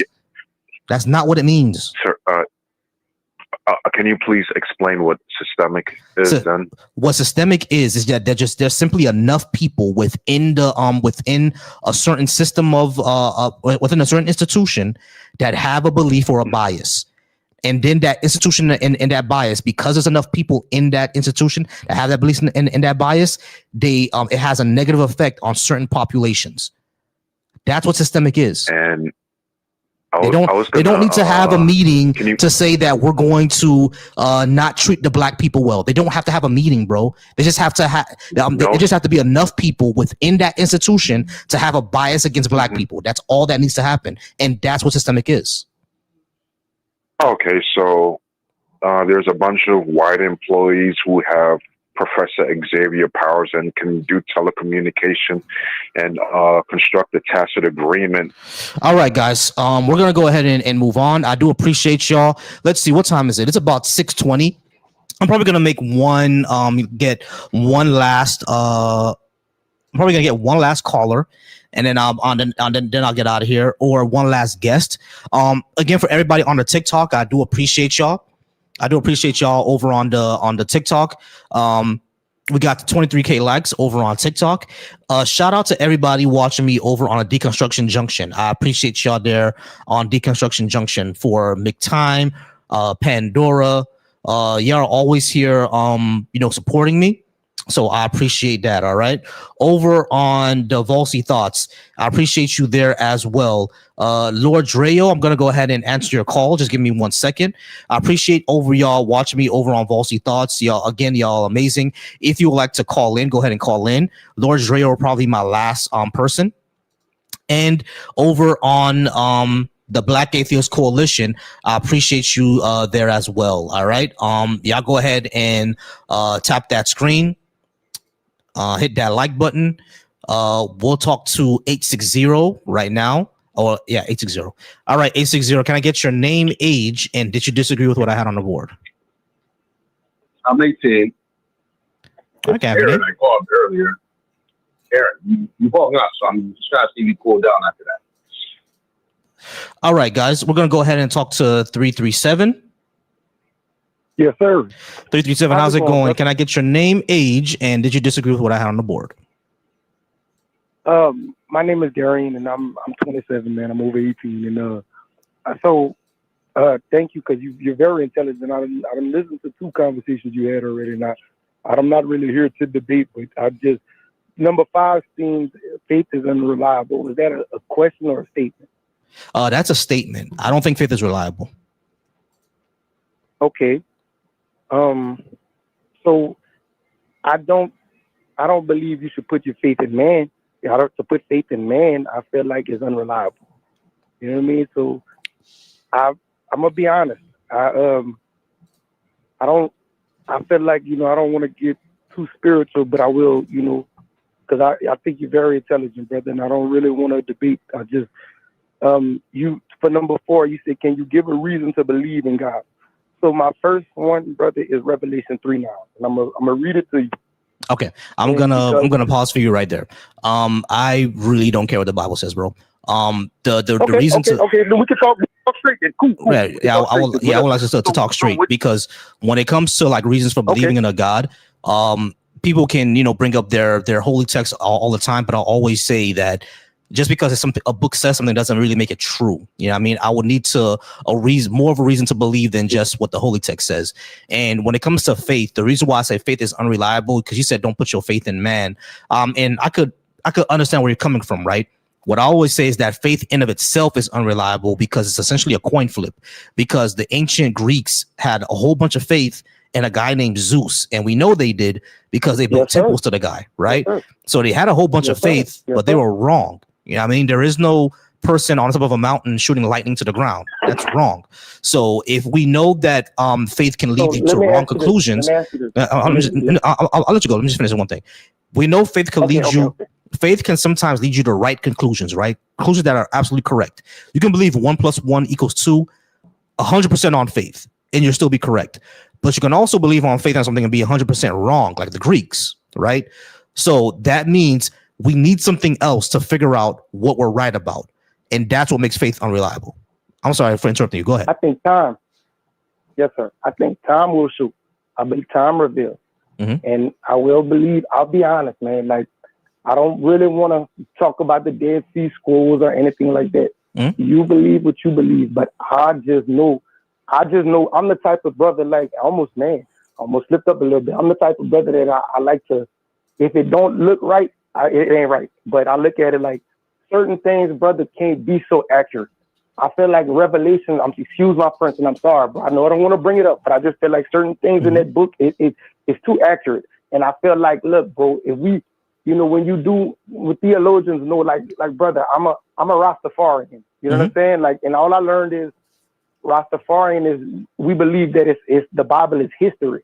And I say that because whenever you match it up, brother, on a geographic location, like when you can map it out, brother, it makes sense. And I say that because, brother, we could see the things that's going on now. And if you read that book, brother, it's telling you the things that's going on now. And that's the scary part about it. I'm gonna be honest. So you could say, you said, how do we know something else more to believe? I say, brother, just give it time, because it says what it would be like, brother. It says what it would be like. It says what the conditions would be like. It said what people would be like. It said, like, you know what I'm saying? Like things that I don't want to, brother. Yeah, I got you. Okay. Like so when it comes to, so when it comes to that, right?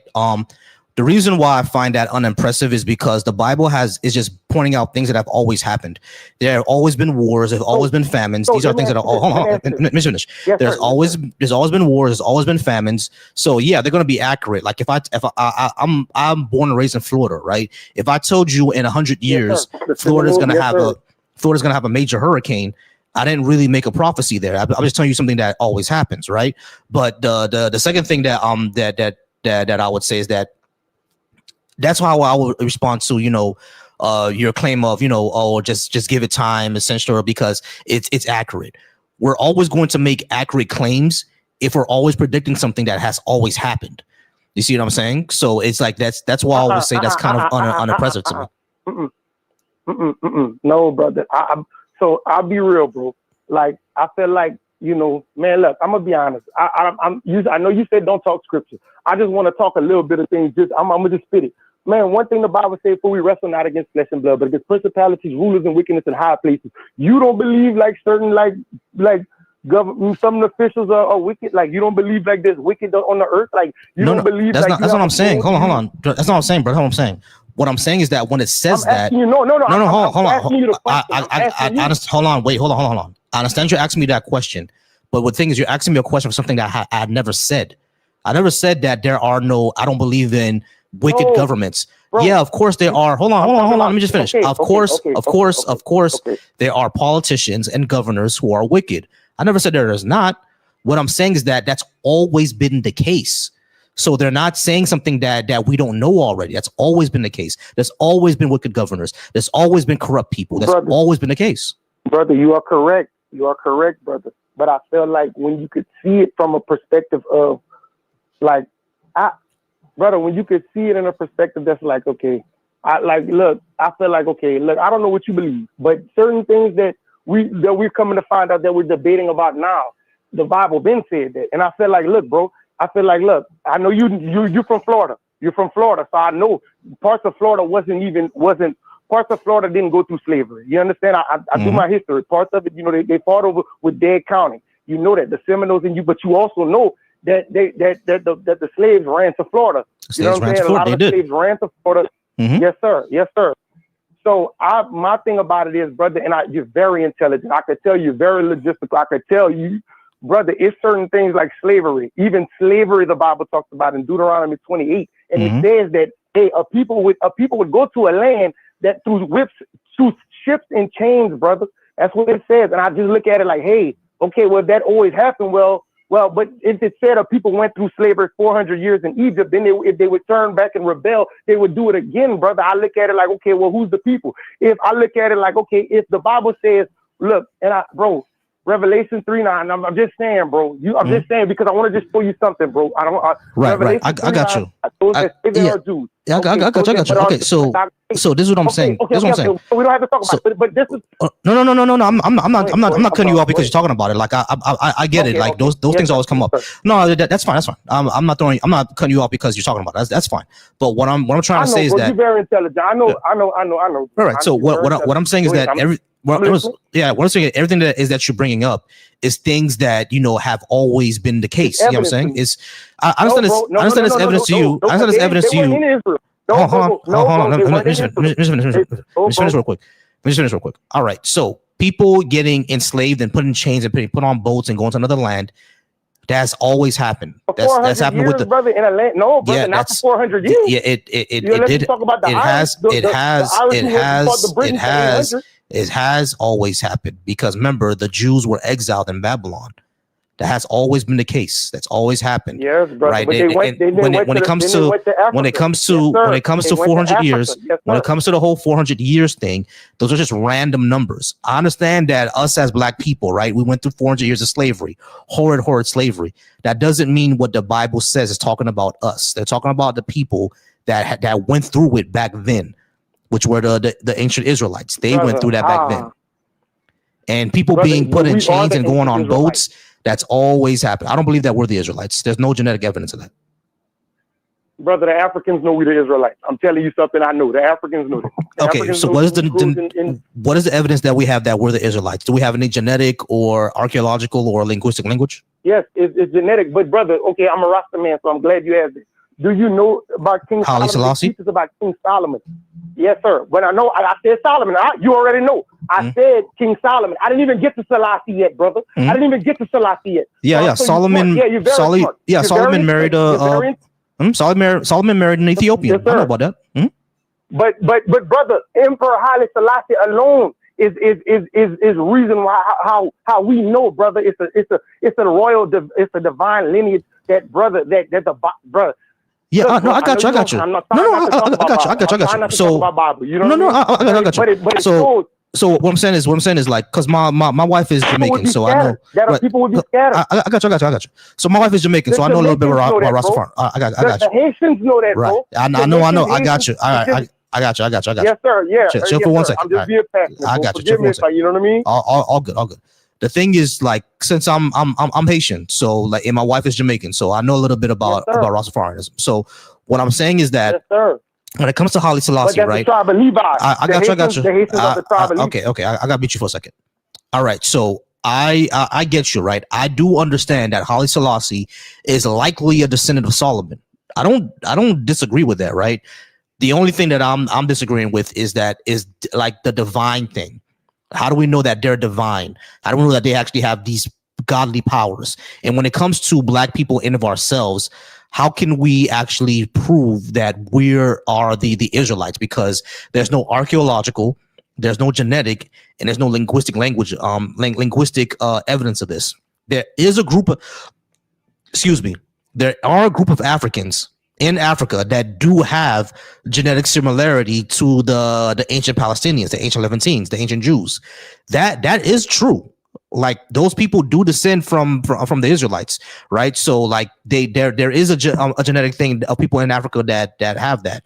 But us over here in Western Africa, the ones who are descended from the Akan people, the Yoruba people, the Igbo people, the Fon people, do we have any evidence that we're descendants of the Israelites? That's what we don't have any evidence for. That part. I'm going to unmute you now. Go ahead. Okay. I'll mute you. Go ahead. Oh, you muted me? I'm sorry.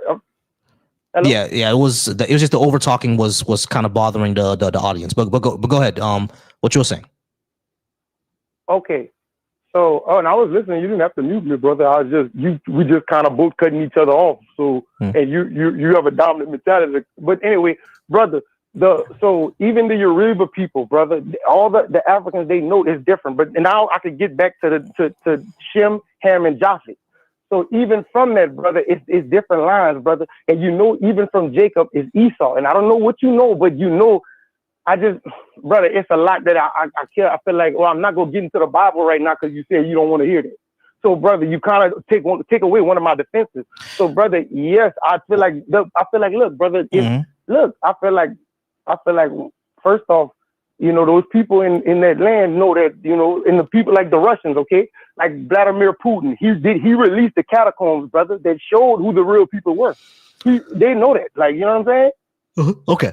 So, like, what? I don't want to box you in. The reason why I said I don't really care what the Bible says is more that the Bible saying something doesn't prove. Hold on, wait, let me just say this. The reason why I said the Bible, bro. No, I got you. I just want to clear something up. I just want to clear something up. The reason why I said like that I don't care what the Bible says is because it is not evidence to me, right? But if you want to reference it for a part of your argument to say, okay, the Bible says this and this is what the evidence shows, then you can do that. Oh, hold on, let me finish this. If you want to say, hey, the Bible says this, and this is a real world event that we have, and I think these link each other, then that's cool with me, right? I'm just gonna say, okay, that's the claim from the Bible, but how do we link it to this real world event? What evidence do we have that what the Bible is talking about is this really real life event? Because we can interpret it any way that we like. That's when I say that I don't care what the Bible says, it's more of, the Bible says this, therefore it's true. No, I don't make that type of argument. Like, for example, you brought up the argument where, the Bible talks about people being put on boats and chains, and that connects to the Atlantic slave trade. My criticism of that is how exactly do we connect those two things? What evidence do we have that what the Bible was talking about is what we went through with the Atlantic slave trade? How do we connect those two things? That's what I mean. I'm gonna read it then. Can I read it then? Do I have permission to read it or no? Just no. I'm not trying to be. No. You can read it. I'm just explaining. You can read it, but the only thing that I want is that when you do read it and you connect it to a real life event, how are you connecting those two things? That's what I'm trying to say. Go ahead. Brother, I feel like, brother, okay, if go ahead, bro. Go ahead. Because I'm like, bro, you can answer. You can read the Bible. I just want you to know. The only argument I want to know is like, how are you connecting the two things? That's all I want to know. But go ahead, you can read it. That's fine. Okay, so one reason I'm connecting is because most Africans know that, and even how I said about the lineage of Shem, Ham, and Japheth, brother, I'd have to tell you because I know, brother, I know you gonna cut me off at 15. It's 15:23, bro, and look, I feel like if I say I'd have to give a whole like lecture, brother. But if I get at Deuteronomy, if I start at 15, it says the consequences of disobedience. It talks about a people that if they disobeyed, oh man. Yeah, we are out of time, but I'll be on tomorrow. All right, come back tomorrow. We are out of time. I appreciate you, though. Thank you, bro. Thank you. You have a blessed one. All right. Not a problem. You too. All right, guys. I do want to apologize because I think I wasn't clear when I said that I don't care about the Bible. I'm not saying that you can't talk about it at all. What I say is that you just can't say, "Hey, the Bible says this, therefore it's true," or try to preach from it. That's the only thing I say. But if you want to reference it and say, okay, this is what the Bible says, and this is a real life thing that I think connects it, I'm going to ask you how to connect those two things. All right. So you can reference it. You can talk about it. I just don't want you to preach, and I don't want you to use it to just say that just because it says so is true. That's what I'm against. But we're going to go ahead and bring up 424. Probably gonna be my last person. 424. How you doing, 424? Are you at least 18? And did you disagree with what I had on the board? I am. As a matter of fact, I am 62 years young. Okay. I agree with most everything that you say on that you have on the board. Yeah, America was never great. Apparently it wasn't because, well, it was at one time when the indigenous tribes were running it until someone decided they want to come over and discover America, and it was already there. Yes, most, not all, but most leftist policies are much better for society. Yeah, we deserve reparations. We certainly do. I can give you a reason to believe in, well, I don't know if you would, but I can tell you my God is everything. Any and everything I need. I don't need a church. I don't need a middleman to tell me what I want to know, what I need to get, and then charge me the privilege for it. I can talk to God all by myself. I'm spiritual, not religious, because the religions, in my opinion, are man-made, and it's all about a mind game. It's all about a mind game where they can manipulate, control you, and gaslight you into doing what they want you to do. While your mind is on worshiping God, their mind is on lacing their pockets with your money. My faith is reliable for me because more often than not, he provides me with any and everything that I need. And I do agree we should abolish ICE. ICE is nothing more than a gang that's been legitimized by this administration to wreak havoc on society.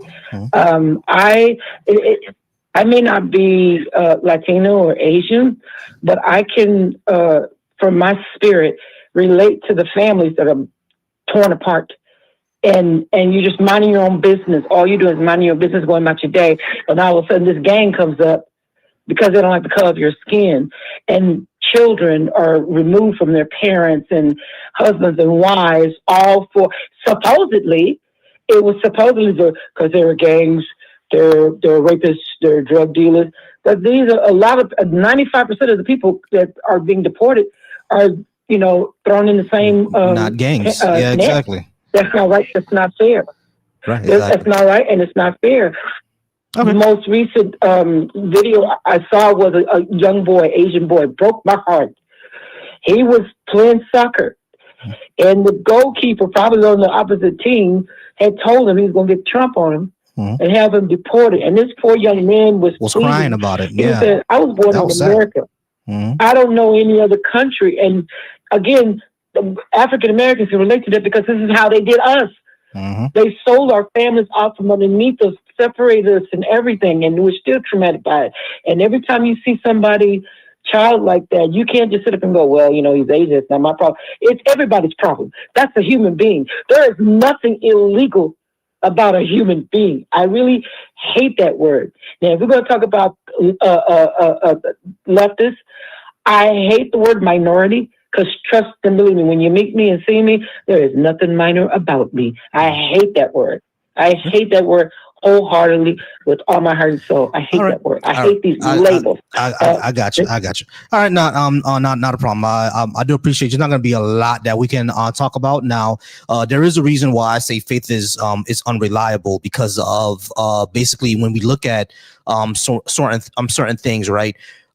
We don't believe things just off of, trust me, bro. We believe things more off of, can you show me that to be true? Even when people say that they use faith and they've seen God come into their life, et cetera, something happened for them to for that trust, which is why I say faith is not reliable. You get some evidence for it. You see what I'm saying? So that's what I would say about that. But I don't think there's much we can talk about. We definitely agree on most things, but I do appreciate you being here and calling anytime. All right. All right. And gonna talk to probably one last person, and then I'm gonna go ahead and get out of here. 618, how's it going? 618. Are you at least 18? And did you disagree with what I had on the board?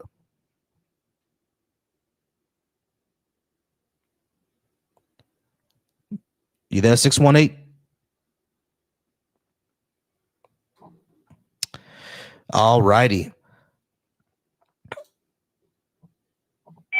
315, are you at least 18? And did you disagree with what I had on the board? Yes, I'm at least 18, and I disagree with, give me 1 second. Faith is unreliable. I want to disagree with that. All right, cool. The reason why I say faith is unreliable is because you can 100%, you can take something 100% on faith and be right about it, but you can also take something 100% on faith and be completely wrong about it. Like the ancient Greeks, like the ancient Egyptians, they took all that 100% on faith and they were completely wrong. So we know faith is not a reliable way for us to get to the truth. So we need to use something else. Yeah, we need evidence is what we need if we want to have faith. It needs to be backed up in something that's actually true. And I would argue that the Bible actually is authentic because there is evidence that supports it, like prophetic evidence into the future. And I could give you specific examples. Okay. Did when it comes to the prophetic evidence, what prophecies? Because it really just says some things that always happen, like famines and wars. No, Israel. The establishment of Israel in 1948. Right, it explains it perfectly. It says, the destruction of Palestine. It explains that perfectly how it happened. Right, it says they swooped down on the Philistines of the west. They conjoined Israel, Ephraim, and Judah, which is of course southern and northern Israel. So they would be united as one stick, one branch, and they would swoop down the Philistines.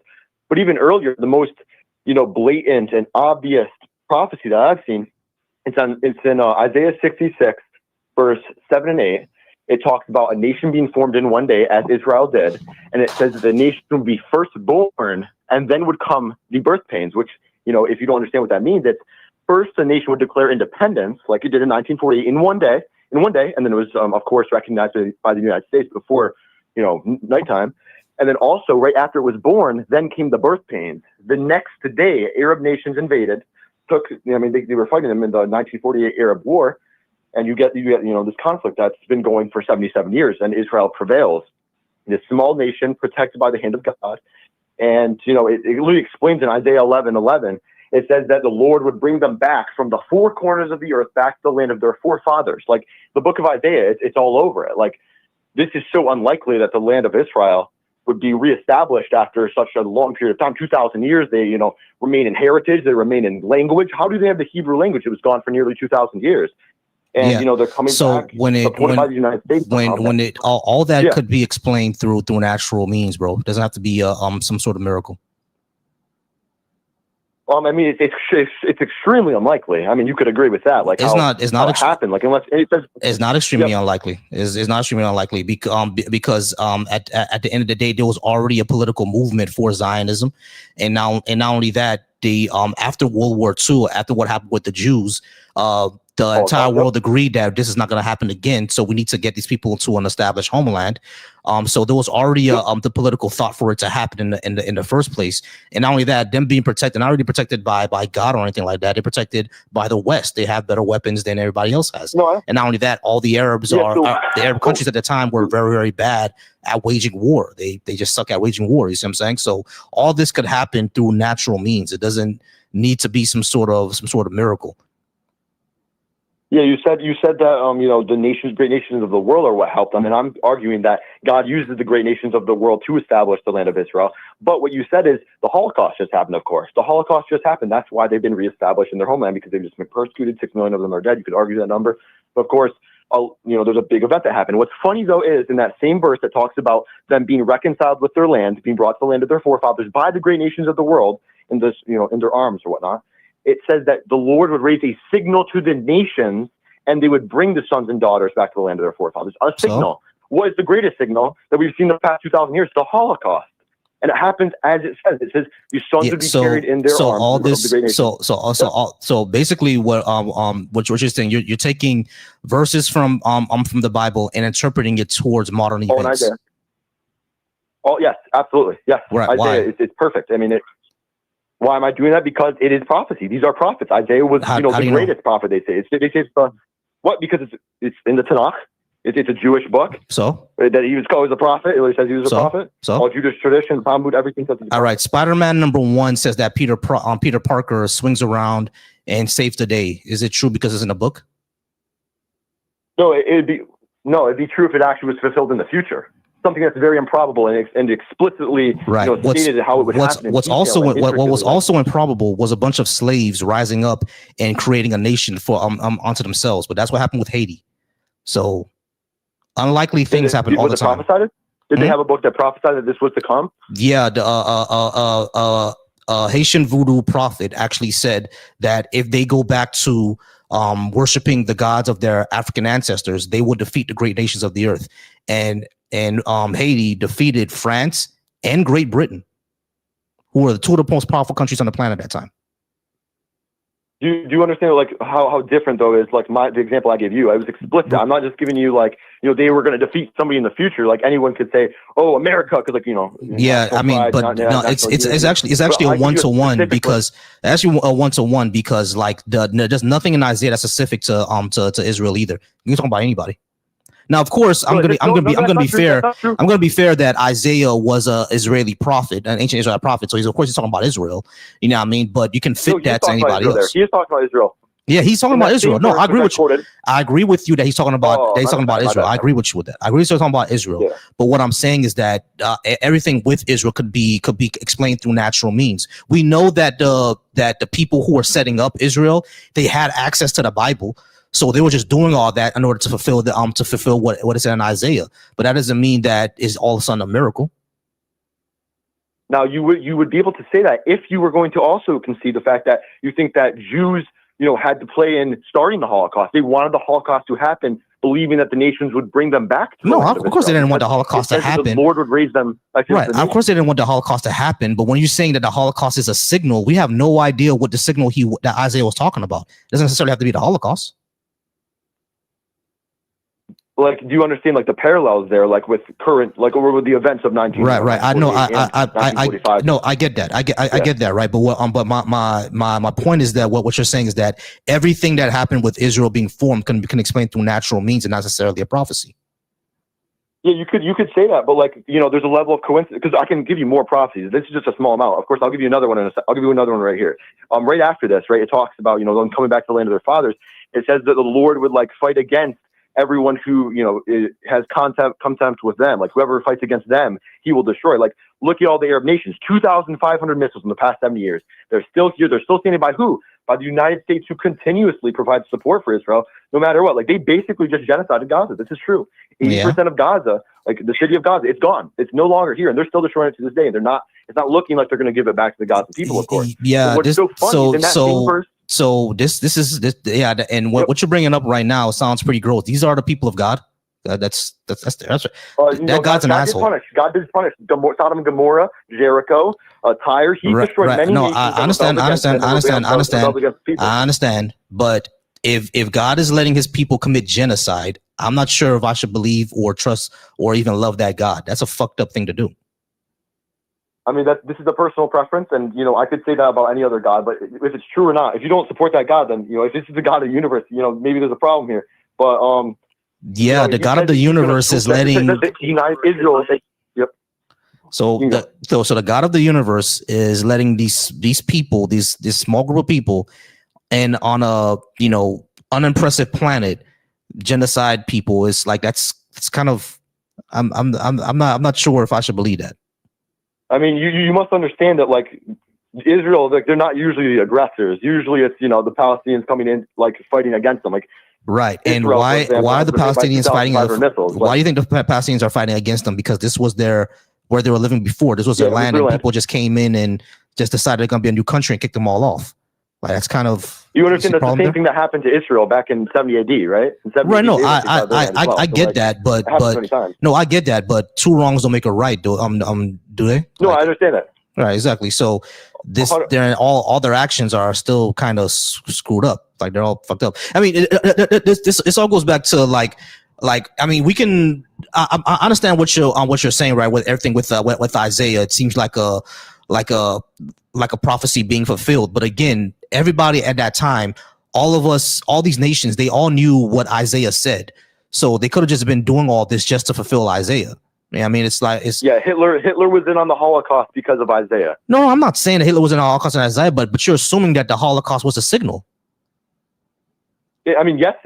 I mean, what was the thing that made us bring the Jews back to the land of Israel? Why did the UN intervene and bring them to the land of Israel? Why? It says because why. Because of Zionism. It says the signal will be raised to the nations to bring them back to the land of their forefathers. So that signal, I mean, I would have to believe is Israel. And then it continually says that they will be punished. They'll be led to a land that they do not know because, you know, they you know, refuted the name of their God. It says this in their own book. It says they're going to reject their God and they're going to be led to places they do not know. Their everything eyes, that you have eyes but can't see. Everything that you're talking about, right? Everything that you're talking about, right? Because Isaiah it was written during a time where the Israelites were exiled in Babylon, but they came back from the exile. Didn't they not? It says you can say that, but you know what it says? It says the Lord will he will extend his hand yet a second time to recover his remains of his people from the four corners of the earth, from the coastlands. That would not, it says from the coastlands, from Assyria, from, you know, Pathros, from Cush, from Elam, from Shinar, all these different places. But, you know, it's not saying from Babylon. It was only Babylon. When they were exiled to Babylon, that was a one time, like, it was just Babylon. And they were brought back in, you know, 445 by Nehemiah and Ezra. You know, they were brought back and, you know, that was established. But, you know, this is obviously not what we're. All right, yeah, we passed the 15 minutes, so I got to go ahead and get out of here. All right, so I'm gonna go ahead and leave because I have to go ahead and do grocery shopping. I gotta get out of here, y'all. It's been fun. I do appreciate y'all to being here tonight. Again, I'm gonna be here tomorrow. I went over my time. I wasn't supposed to go this long, but I'm going to go ahead and get out of here, y'all. I want to thank y'all all for being up. I want to thank all the people who watched as well. If you're watching over on Volsy Thoughts, if you're also watching over on the Deconstructions Junction, and if you're watching on the Black Atheist Coalition, I appreciate you all there. We're going to go ahead and get out of here. And I just want to leave with saying that every man should be soft, that's secure, affectionate, wise, flexible, and